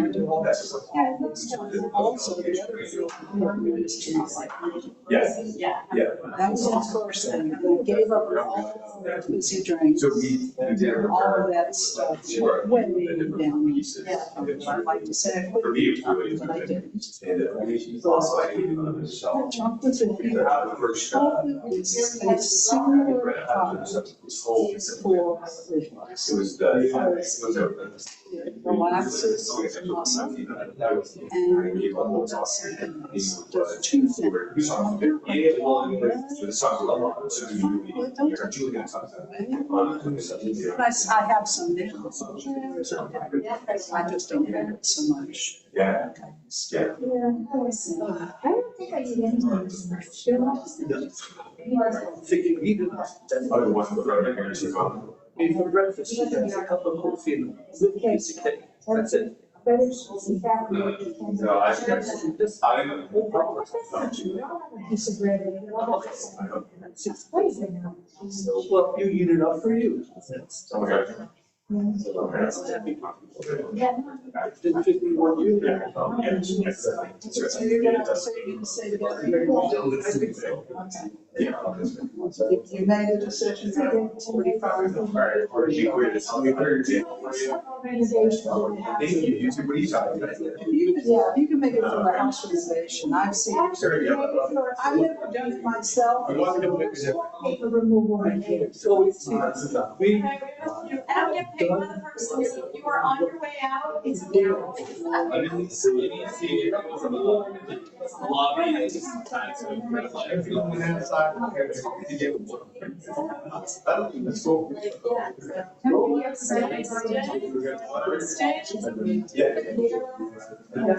Definitely want.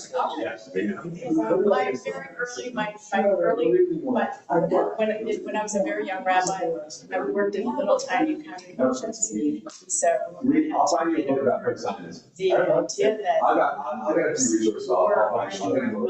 right? So somebody told me, well, you get paid by the person. So it's like, that's true. I thought about that. Players.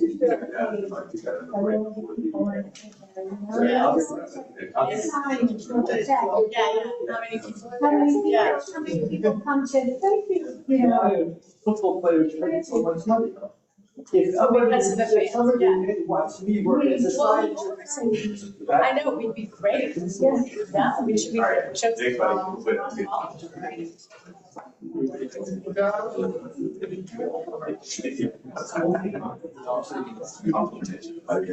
Was this book just on paper? Yes, it's yeah, it's one of the last. Yeah. I'm gonna drop these on the table here too. Yeah, I'm gonna paper. No, we have a little like. Yeah. You got it. Okay. All right, we are going to get started. Our start time was 4:25. So we have a couple of minutes anyway. But we're actually going to finish again in about an hour and 5:20 in. Just because I think the main service begins at 5:30.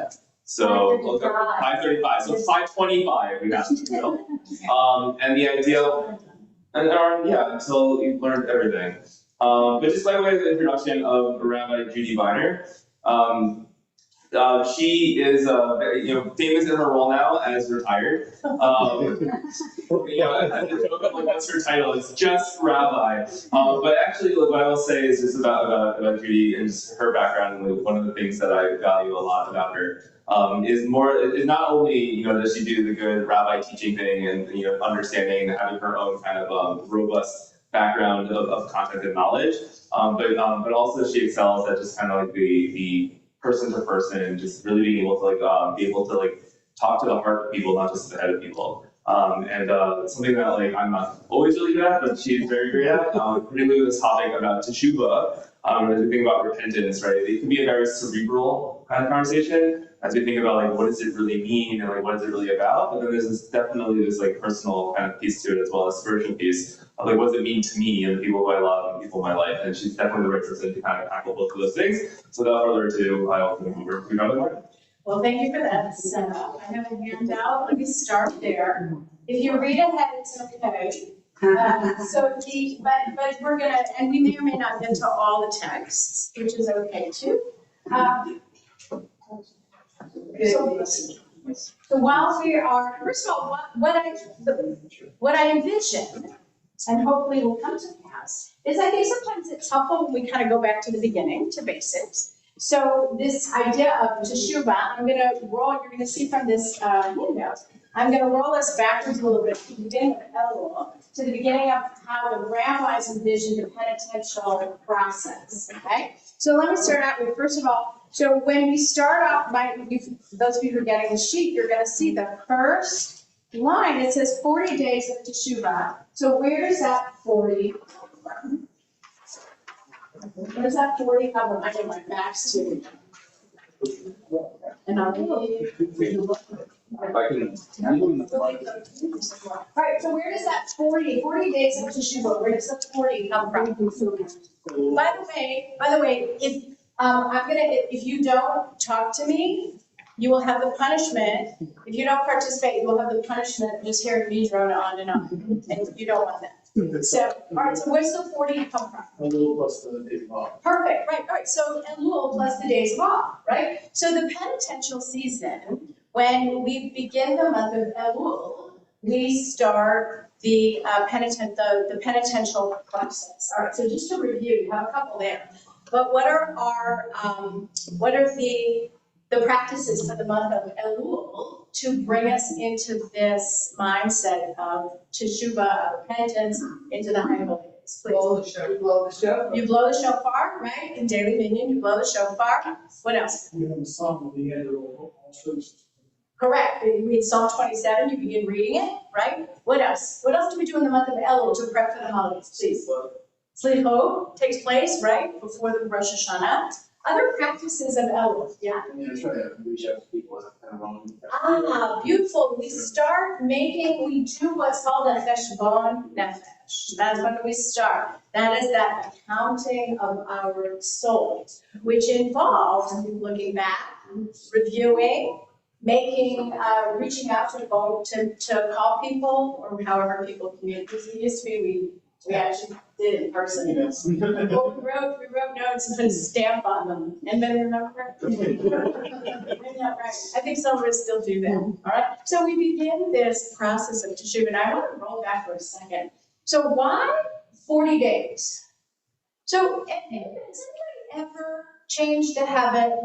Anybody ever lost a lot of weight, moved, got a new job, and take a while to settle in? How long does it take? Yeah, sometimes it takes a year. When you move, it takes a year to feel at home, I think. But this idea that it takes a while to change a habit, right? So I think the rabbis, they weren't necessarily, they didn't have available contemporary psychology, but unquestionably, they knew that it takes some time to change a habit, okay? So the month of Elul is this kickoff to the penitential season, okay? And I think the rabbis too, if I asked you, so when else do you see the number of 40? How else is that significant? 40 years of wandering. Mount Sinai. The flood, 40 days, 40 nights, what other 40? Mount Sinai. 40 weeks laid up, 40 weeks of pregnancy. What did you say? Moses on the mountains. Yeah, what else in the back? What else? Sinai, right, Sinai. So the rabbis also applied, big numbers that we can all remember. But it's 40. But it's significant that it takes some time to change a habit. And that this idea of teshuvah, year after year after year after year, is we're supposed to work on every year, resolve to become a better version of ourselves. Now, before we go on, so I have a lot of texts, hopefully we'll get to a lot of them. You can take them home and peruse them if anything feels important to you. You can copy it out and put it on your refrigerator. That's what I do with meaningful things. But to take a moment and reflect on last year, and you don't have to speak it, but where were you left? What did you resolve last year? And how'd you do? Nobody has to admit to anything, but take a second. Okay. Let's just do it this way. Success? Anybody achieve? Good. It's okay. You can say yes. Yeah. All right. Good. Good. Anybody? No, it didn't happen. Okay. That's most of us. Okay. So hopefully there's comfort in that we get another chance though this year. All right. So let's keep going. We have in the month of Elul, we get this chance to do Nefesh Bon HaNefesh, begin reaching out to people. We hear the sound of the shofar. We also visit the graves of our ancestors in the month of Elul, visiting the cemeteries as a way of remembering and also giving honor. All right, and then Rosh Hashanah, we begin the Aseret Yemei Teshuvah, the 10 days of repentance. So included in the liturgy, Psalm 130. If you keep account of sins, O Lord, who will survive? Yours is the power to forgive, so that you may be held in awe. I took to the Lord, look to you, I await your word. I am more eager for the Lord than watchmen in the morning. So the psalmist really, what's the word? They, whoever it was, the psalmist really brings to the forefront some of our deepest wishes, our fears, our emotions, right? The Psalms have all different kinds of tone and tenor. So this one, what sticks out to you? What sticks out to you apropos of the penitential season? What sticks out to you in this particular psalm?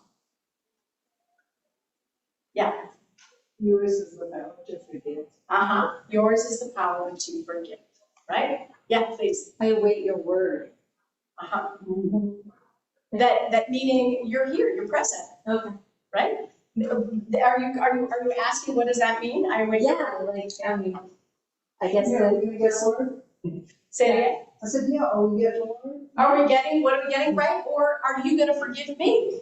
Are you gonna listen? I mean, we say it again and again in our liturgy, Shema Aleinu, hear our voice, right? So there's this idea of presence and presence here. If you keep account of sins, right, which we know God does, right? You can forgive. And so obviously the extension is hopefully I am ready to be forgiven. So this psalm speaks to an intention to forgive, to be forgiven. Okay? All right, question, please, comment, please. I was just gonna say too, it's go to before, I think it also focuses more on effort to return rather than the result. Excellent. And really, the effort is key. The result is one thing, but it's that effort. Because what does that effort show? We're always in the game. We're going to work on it, right? And I think that for all, back to my question before, if you raised your hand when I asked the question, how did you do on your repentance? And it wasn't so good, you didn't do it. But again, God's waiting for you. Try again. Stay in the game. Right? Don't we all tell our kids that? If you fail once, try again.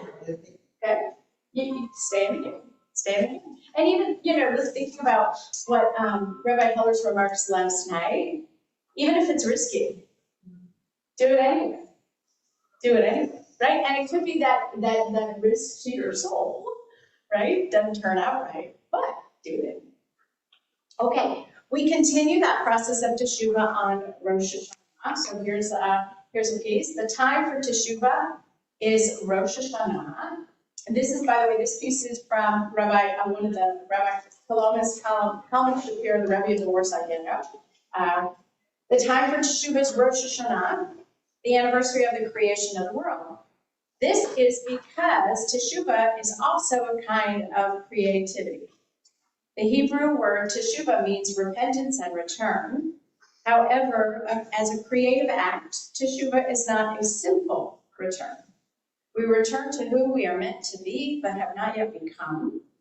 We return to growth and possibility that has lain dormant within us and not yet flourished, much as a sculpture lies hidden within a root block of stone.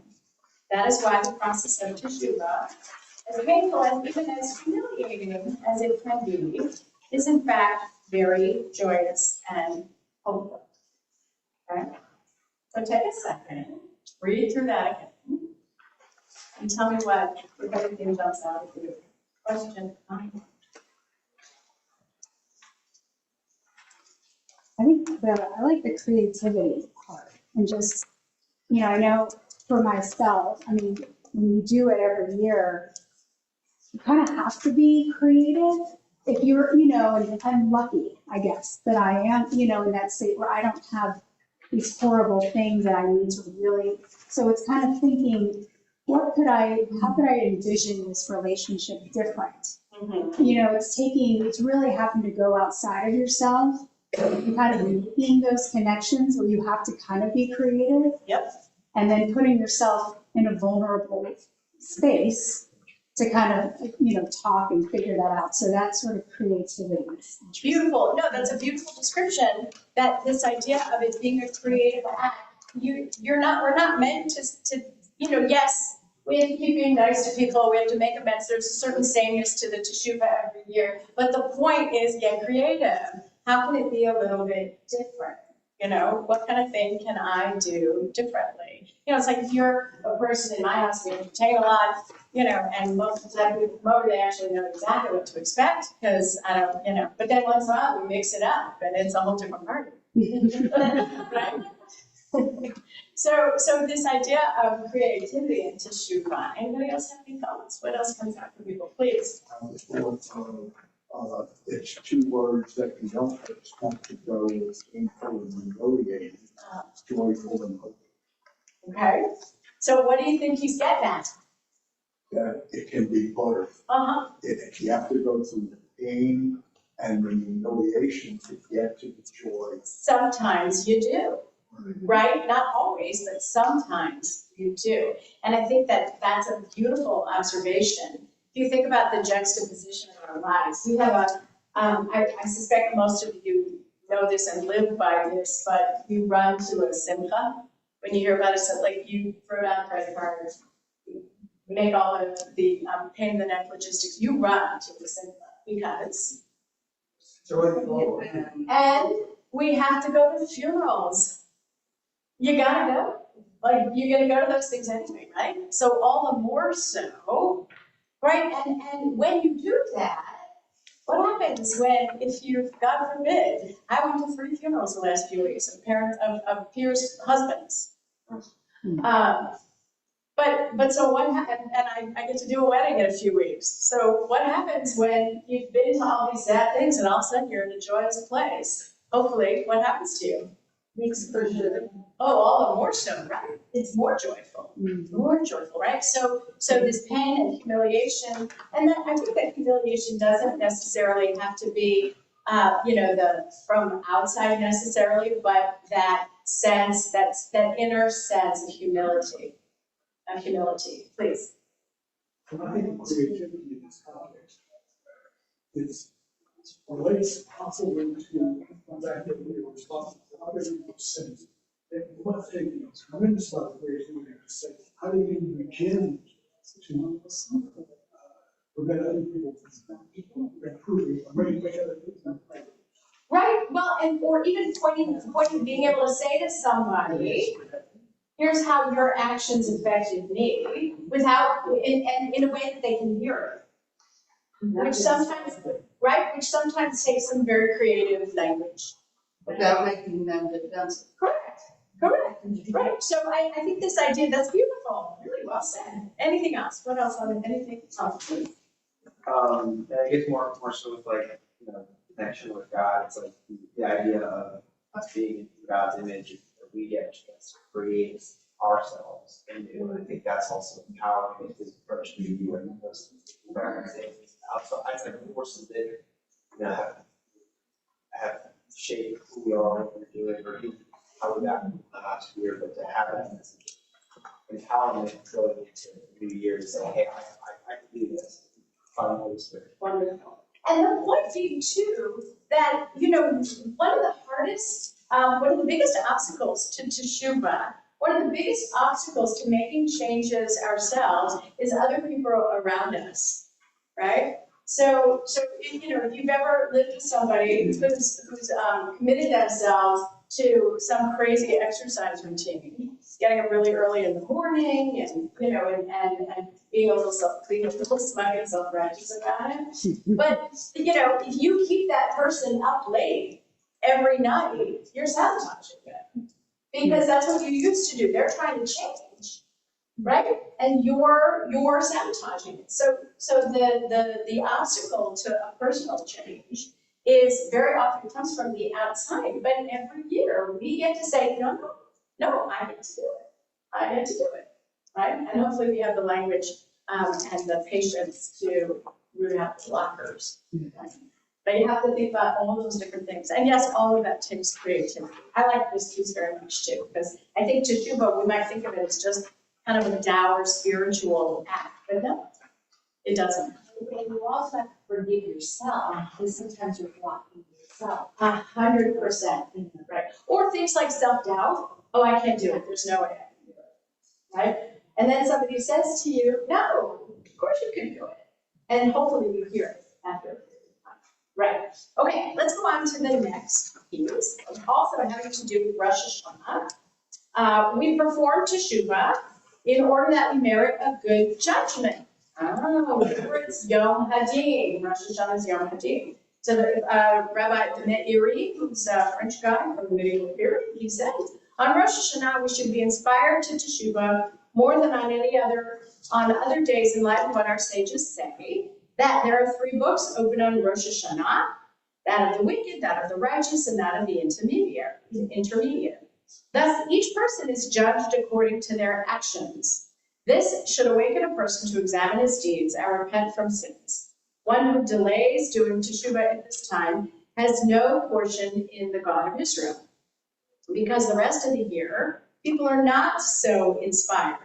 The prosecuting angels do not accuse as they don't expect us. They wait until this time to see if we do Teshuvah as is appropriate and customary. Okay, so there's a lot in this piece, but this just starting out. When I first read this, we perform Teshuvah in order that we merit a good judgment. So what does that sound like? That we're doing it, yeah. In order to catch them. Yeah. What's in it for me? Yeah. What's in it for me, right? But on the other hand, it's like behaving well in a classroom, so you get an A on behavior, but there's a greater reason that you do that. I think there's also realism in this, because honestly, we want to do good deeds because they're good, that's the ideal, but I think the reality is most of us don't do that on a regular basis, which is the whole point of needing to do Teshuvah. So while it would be great if we all did just because of its own merits or what have you, I think there's a recognition that we are looking for better judgment. Okay. I think it's realistic. Yeah, I love that point. Please, Rabbi. Yeah, something that always bothered me about the Teshuvah of Yom Kippur and Rosh Hashanah, right, is really that we should be repenting year round, right? We should always be correcting our mistakes and trying to be better.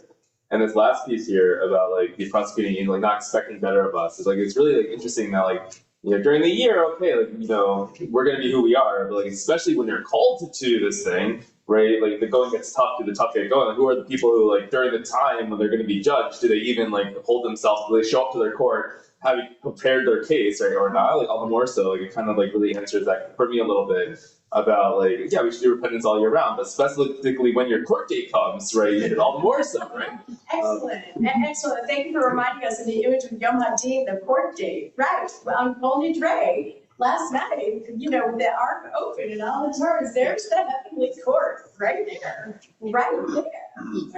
So, but this idea that we're gonna do it, we're gonna pay attention to it, I think Not just because as this text says, because the angels are watching right now, but I think too, there's something, we're gonna get to this idea further on. There's something too about having an entire season devoted to it. We have an entire season. This is something beautiful about our tradition. You know, when people ask you, you know, we say Happy New Year to each other, but really, what's the Hebrew when we say Lashana Tova? It's not Happy New Year, it's a good New Year. It's a good New Year, right? So it's different, very different from December 31st. Yes? The whole thing about the prosecuting angels, it's like, we can bully on the playground if the teacher's not looking. Well, I think slightly differently though. I think it's more like, well, teachers saying boys will be boys. Like the teachers are like, okay, you're gonna expect that there's gonna be bullying that happens. And you're not gonna get really, messed up if it's like. Say again, I'm sorry. It's one of those like, we expect that there's gonna be bullying happening, so it's not like we're really gonna come down, but if they're in the middle of an anti-bullying initiative. Okay, well, we need the kids to be better at that, so. Well, I think we have, remember, because what started happening the first day of Elul? We started sounding the shofar, right? So this is part of the process. So if you think about this too, by the time we get to Rosh Hashanah, right? By the time we get to Yom Hadin, we've hopefully prepared ourselves. We've been in the game for a little bit. We've primed our spirits and our minds to do the work. Please. Another point that I'd like to make regarding Shuba, we do it in community, not individually. Right. So we're supported by the art being open and our fellow Jews and by the good Lord above. Well, and your point about community, we're gonna see that in the Rosh Hashanah and Yom Kippur text. And in some of the pieces I put on afterwards, that community definitely has a great deal to do with it, with our momentum, right? And the individual process starts in Elul, right? But even from the time we get to, if you're not a daily worshiper, when you come to Slichot, where we are in the community, right? We get things started, right? That's very important. All right, let's keep going. And I put the line in here just to make sure it fits. Teshuvah, tefillah, tzedakah, which we say all through the penitential season. Repentance, prayer, and charity avert the divine decree. These are actions we take to transform our lives. So the work of repentance, the work of teshuvah, isn't only head and heart, it's hand. There are actual things we can do. I mean, in addition to the affinity with the text from Isaiah and feeding the hungry, right? This is a time where we do acts of charity, acts of service. And obviously throughout the year, these are always within our power. There's always, if we can't maybe change our hearts, right? But we do something good with our hands, that counts. That counts, right? I mean, if you don't have anything nice to say, don't say anything at all. It's the same sort of thing, right? But if you can't do the spiritual work, or if you're hindered there, you can always go do something out in the world, and again, you get credit. Okay, Rosh Hashanah, and here we are at this Rosh Hashanah. The Alter Rebbe, in his dates are 1745 to 1812 in Likutei Torah, gives another reason as to why Rosh Hashanah is a day for Teshuvah. It is based on the fact that every year God renews the energy for the world on Rosh Hashanah, the anniversary of the creation of man. So Rosh Hashanah is Hayom Harat Olam. This is the day of the world's birth, right? So this is the anniversary of creation, and as goes the world, so too for us, right? And it's interesting, isn't it? I'm just thinking about this. Birthdays never caught on as this day of renewal, right?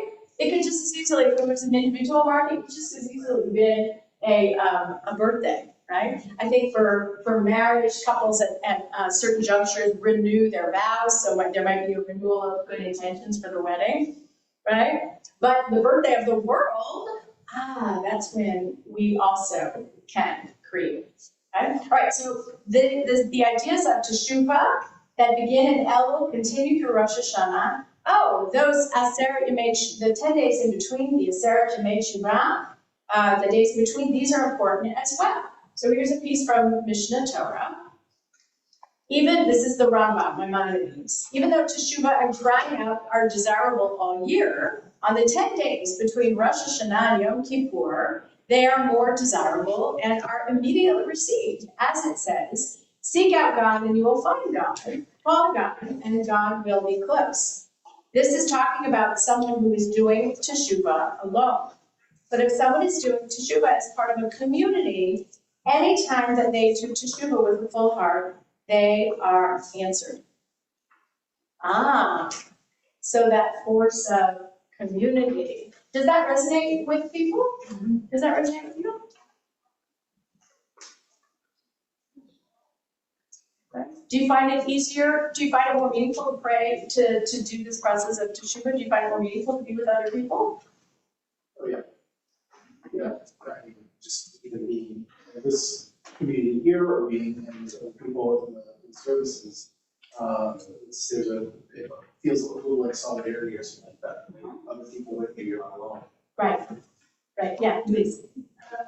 When we pray, we don't know what the result is, but when we do something for someone else, there's more immediate gratification that we don't have. Prayer, right. That's interesting. So one would think that you might consider the bigger reward for the individual deed, but here's what the Maimonides said. Maimonides says, anytime you do Teshuvah with community, you get answered, right? You get God's blessing, yeah. Is it because we're just louder? I don't know. What do you think? There's a certain energy from being in the same room with someone else. You can get on the phone, you don't get, when you're streaming, you don't get. 100%. 100%. So yeah, please. It's interesting it says with a full heart. It's not just being in the people. With people, you have to really be there. You have to be present. So if you think about when we sang all those faiths today, and we'll do it one more time. With the grammar, is it singular? Is it I or is it me? It's always we. It's always we. That's a very special thing about our tradition, that when we repent, it's anachnu, sararnu. That's the Hebrew plural. It's not atati, I sinned.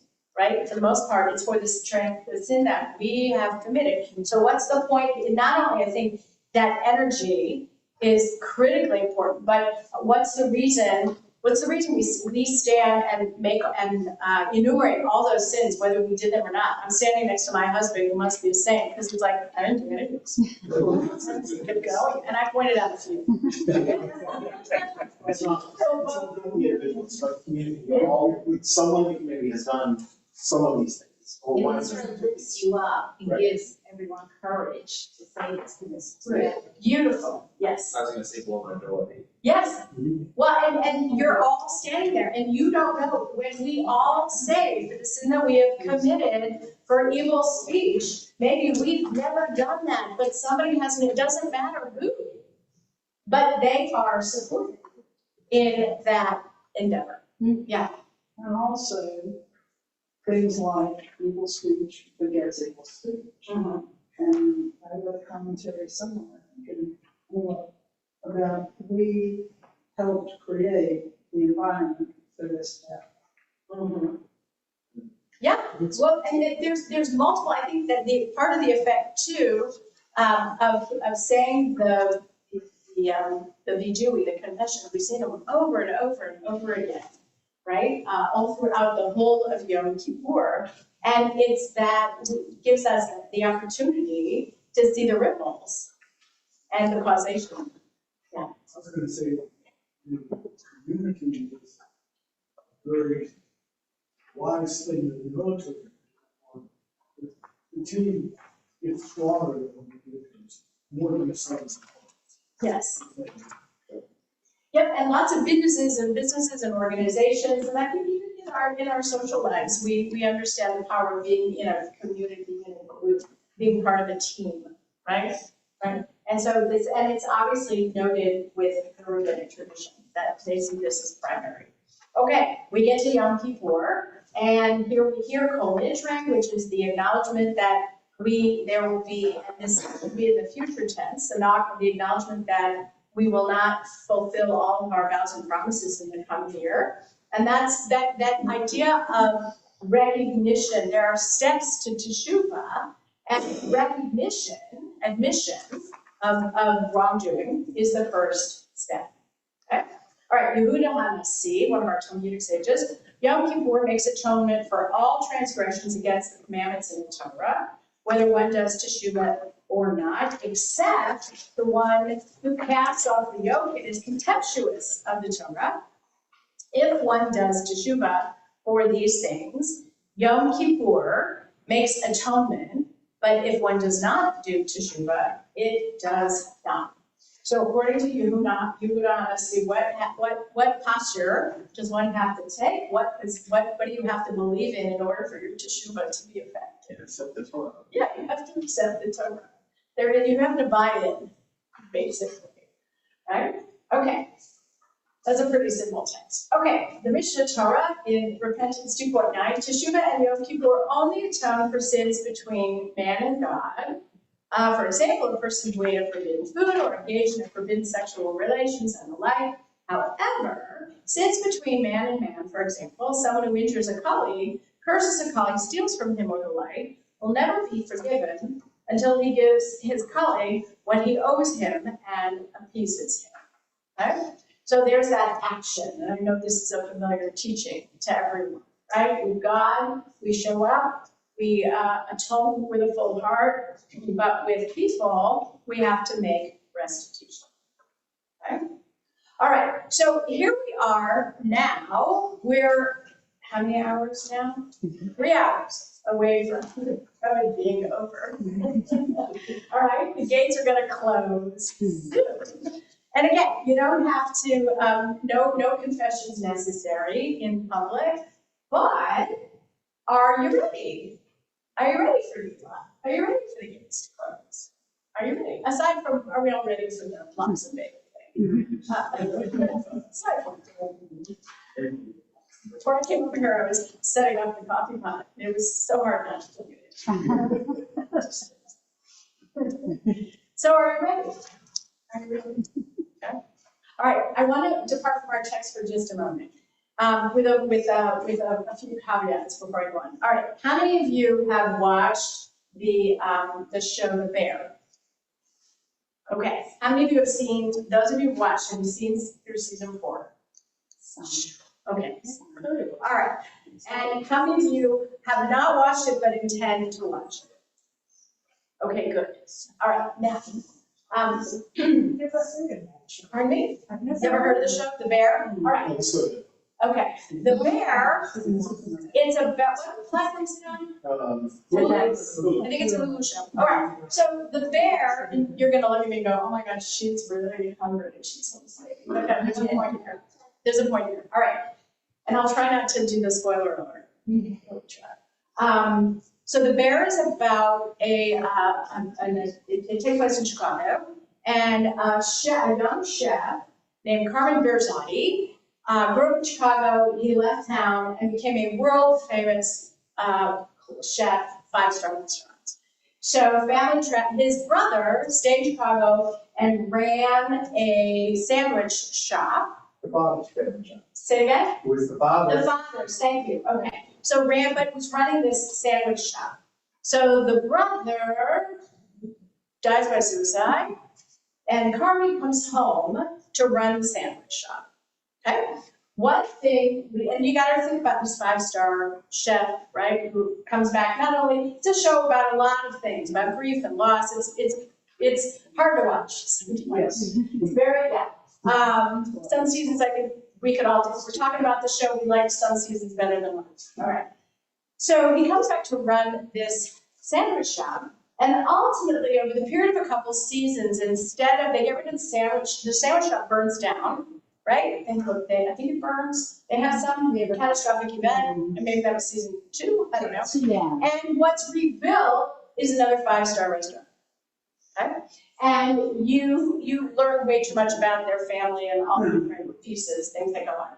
So, but what happens to this restaurant, this fancy restaurant, it really struggles a great deal. And he has taken most of the people from the former restaurant, and they have trained and they have discovered new things about themselves and new expertise. There's a guy who, I forget what his job was, but he became the dessert guy, right? And so you have all these people who grew in their skills and so they're running this restaurant, but the organization of the management, they're always short on money, everything else. And so there's a lot of tension and a lot of yelling and screaming, and most of the time all is forgiven, but then it goes back to something else. Okay, now, if you haven't finished the end of season 4, don't get mad at me or leave the room, okay? Because what happens at the end of season 4, and by the way, this is what me pulling out this insight. David French wrote a column in the New York Times, and he talked about the raw power of repentance. It was all on this. And so, because what Carvey does at the end of season 4, he steps back. He says, I'm out. I'm not going to be part of the restaurant anymore. Everybody gets really mad at him, but then they figure out why he's doing it. Because he's the problem. Okay? So David French didn't use these words. And if anybody, I'll be happy to, I have a printed copy, I'll be happy to show the column. But what he talks about Carvey stepping back, basically what Carvey does is tsimtsum. Anybody know what tsimtsum is? All right, what's tsimtsum? Retracting to create units. Retracting, but tsimtsum is shrinking, retracting yourself. So what Carvey did was he basically said, I have to be out of this. And here's like this world-class chef. He built this restaurant. This is a man doing enormous ego. But in order for the restaurant to do better, he had to do something drastic / change dramatically and take himself out of it.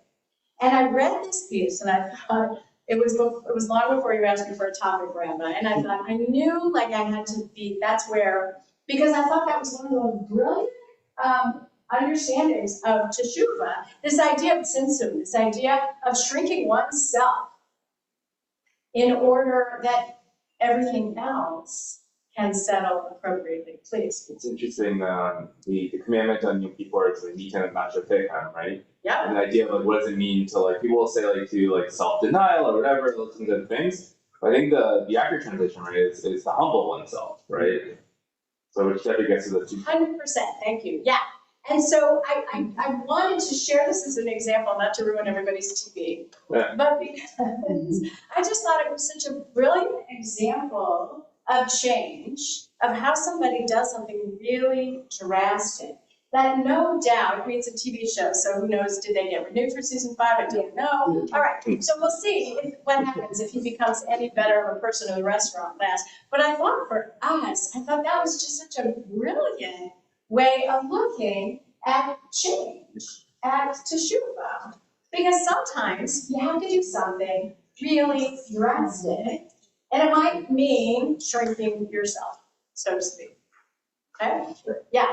But isn't shrinking yourself for the betterment of the rest of it? Yes, and also yourself. Because if you watch the show, you also know he blows up every relationship.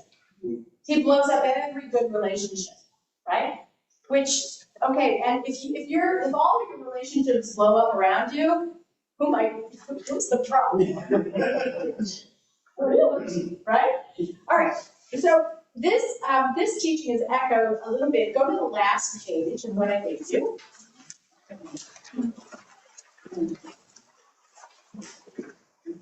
The very last page, the last example of Berezovsky, the Slomina Rebbe. Here's what he says about repentance. Although we generally want to repent, most of us lack the courage to go deep and repair what's broken. We prefer to tinker rather than transform. The task of a person is like that of a person who is building an elaborate house on a foundation of rubble. The house remains perpetually in danger of collapse. The only way is to have the courage to destroy the whole structure of the house and to dig deep and strong foundations. On top of those foundations, one can build and establish a strong building. No minor repair will solve the problem of our lives until we dig a deep foundation and root out our sinful behavior. Okay, so what he is saying, what's he saying? Did you get it? Yeah. All right, so what's this guy, what's Berezovsky saying? Go deep. And you might have to burn it all down. Right. Right? We have some old and dear friends many years ago. They live in East Cobb, and a tree fell on their house. Yeah, it was one of those. They had to tunnel their house, right? It took forever, years, right? And then, but then years later, of course, they have a new house. Okay, so that's the image. I mean, you don't want the tree crashing down, right? But what Berezovsky is saying is we can tinker and make all kinds of small changes, and maybe that's enough, but maybe not always. Does anybody ever know anyone who's made a big drastic change? When I read this, I think of like a divorce. Yeah. You know, that like you can try, but to really move forward, you're gonna have to burn it.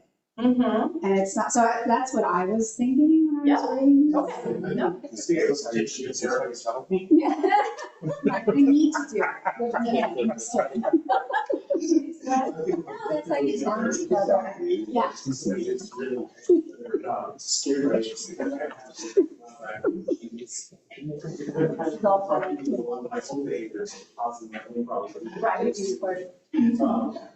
would assume it was with everybody else. Okay, yeah, they fixed the issue, the actual. Right. Right. There was somebody else. Yeah, please.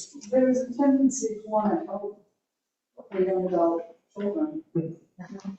And most of the time, backing them off is the best solution. You have to reduce your involvement in their lives unless they come to you in order for them to grow and become.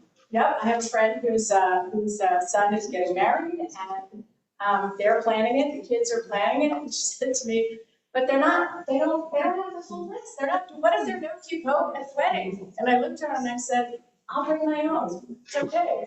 Like that you're exactly right. You have to die on that and let people make their mistakes and also feel they're empowered to succeed. The recency bias, I know, because it's 75 and 94, but I'd say parenting young kids, obviously they can be struggling for them to really gain a sense of self, to create space rather than always tell them what to do, this is right, this is wrong. 100%. Safe space for them to learn this. Correct. They have to fail. Many of you know, I'm married to Stan Meyer, who's a career educator. And that was a line he used for many years to scare parents. What if my child fails? Okay, be there and help them succeed in another time. That's what you do. That's what you do. There's this idea that sometimes you have to get down to the bare bones. And let me share an image with you. Some of you might, we lived in the Midwest for a few years, a long time ago. And one of the hallmark artists, painters he was a Missouri painter, Thomas Hart Benton. Some of you may or may not know. So Thomas Hart Benton was a muralist. He was one of the first ones around the turn of the 20th century, and that was a big hoo-ha in this country. So, but he grew up in rural Missouri.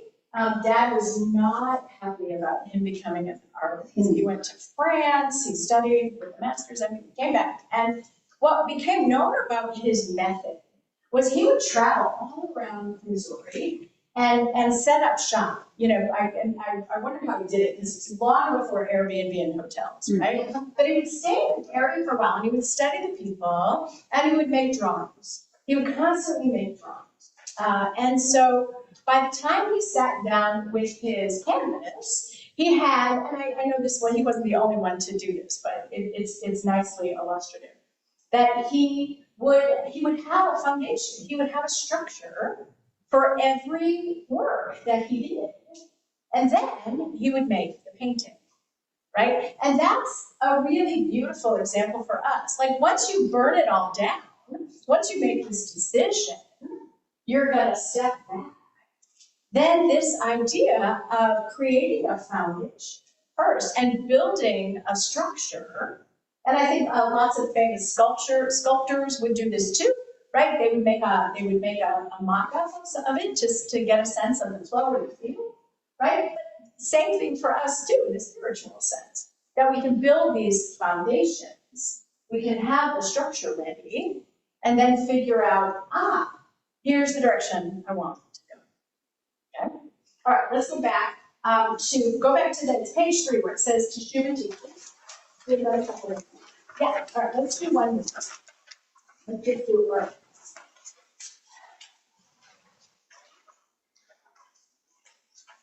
Well, we may do a couple, because I like all of these, but you're going to read them all. Okay, the first one under Teshuvah teachings, broadly defined, Teshuvah is more than just repentance from sin. It is a spiritual reawakening, a desire to strengthen the connection between oneself and the sacred. The effectiveness of Teshuvah is thus frequently a function of one's sense of distance from the sacred. The greater the distance, the greater the potential movement towards renewed connectedness. As one Jewish sage put it, a rope that is cut and retied is doubly strong at the point where it was severed. All forms of teshuvah, however diverse and complex, have a common core, the belief that human beings have it in their power to effect inward change. Okay? And as Steinsaltz says here, we are stronger at our breaking points, and those might even be more beautiful, right? Those points where we have imperfections. Okay? Anything? Take a second look at this, see how it resonates with you.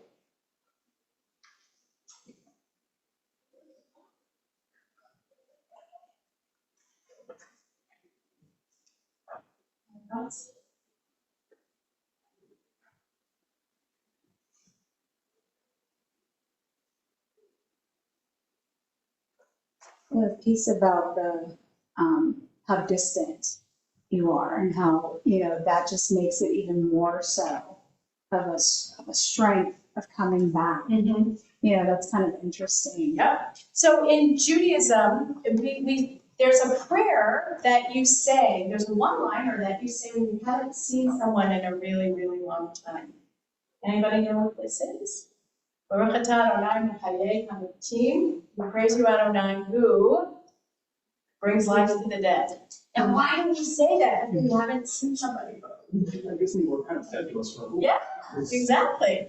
Exactly. I remember after we came out of, after during that point of COVID where we could all be out, I can't tell you how many rabbis I know gave sermons with that line. Like but that's what it felt like, right? So this idea that the longer the distance, the further away we are from God, the more urgency there is to work towards that return. Yeah. And also, the further the distance, and the more space there is to make a movement, even if you're making a small movement, you've got lots of room there. That's right. You can move some, whereas when you're really close trying to achieve something you're very close to, that would be hard, because you've got all this space. And it's a wonderful imagining too, because people, we might have those relationships where like, oh, it's just gone on for too long. I haven't talked to them in forever. I don't want to do that. I don't want to put in, it's going to be really awkward. But to your point, so that a quick, hi, how are you?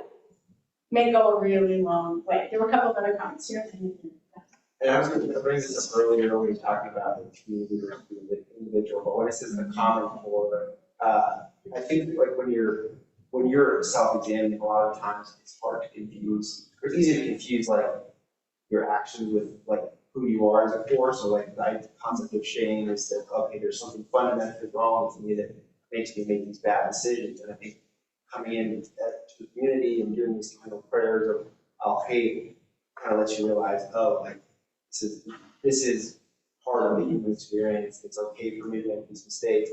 And that provides that opportunity to actually do the actual tissues of the work. Yes, and I think that Like the support group. yes, the FaceTime with the community, for sure, yeah, wonderful, please. It also makes me think of the seal of the new convert or the teshuva for that matter. Like there's a lot more because you need that connection from non-observance, less observance into really observant, much more enthusiasm. Absolutely, that's a common story, that what the convert teaches the born Jew very often is how wonderful the tradition is. Yeah, please. Kind of on that topic, but the idea that when you do make a change, that then becomes more important to you and more focused. Yep. That it's sort of the idea of the severed point, that when you do have that, it becomes stronger because you're focused now on that change that you want to make. Yes, and it's because also there's an imperfection, you might know, you see it more. Mm-hmm. And it's a reminder. Mm-hmm. Perfect, beautiful. Was there something else? All right, what I'd like to do is let's actually just do one more. Let's go to the last one on page 3, and it goes into the next, it goes on to the next page, just a short one.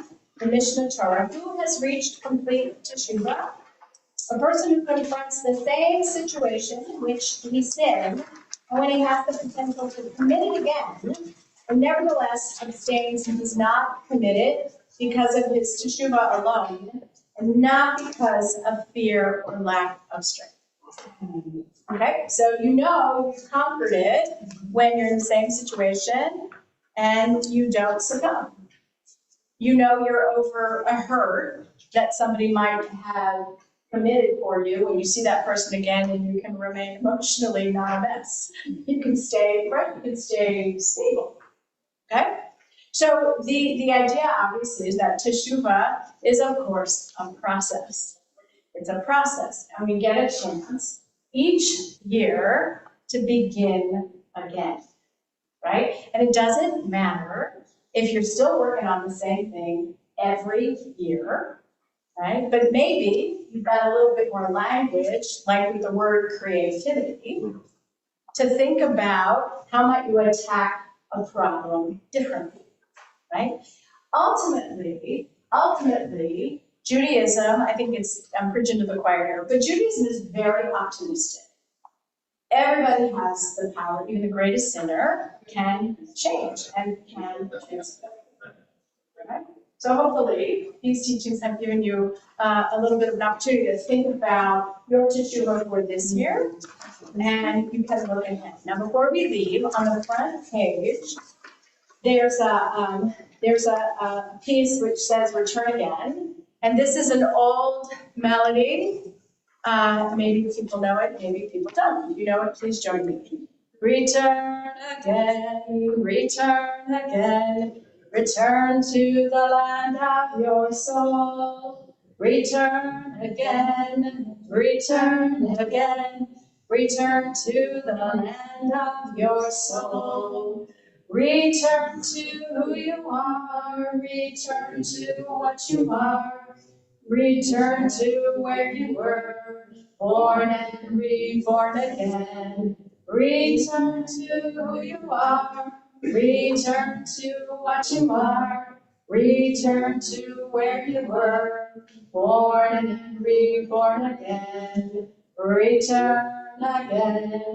Return again. Return to the land of your soul. Wishing you all a Gemara 59 Torah. Thank you so much for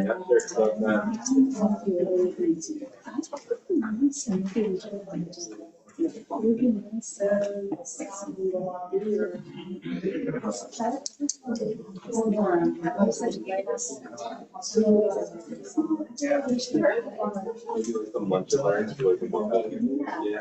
Maybe like a college that doesn't come through, like you have lunch and Maybe you'll put, oh, that's good. And she did it. And then, but you. I have to make it one time. I was thinking, well, maybe I'll raise my hand and you say. I was just like, I have to do that one of these, and my last name is Nancy. You don't want to. Sometimes they apologize and sometimes they wouldn't notice.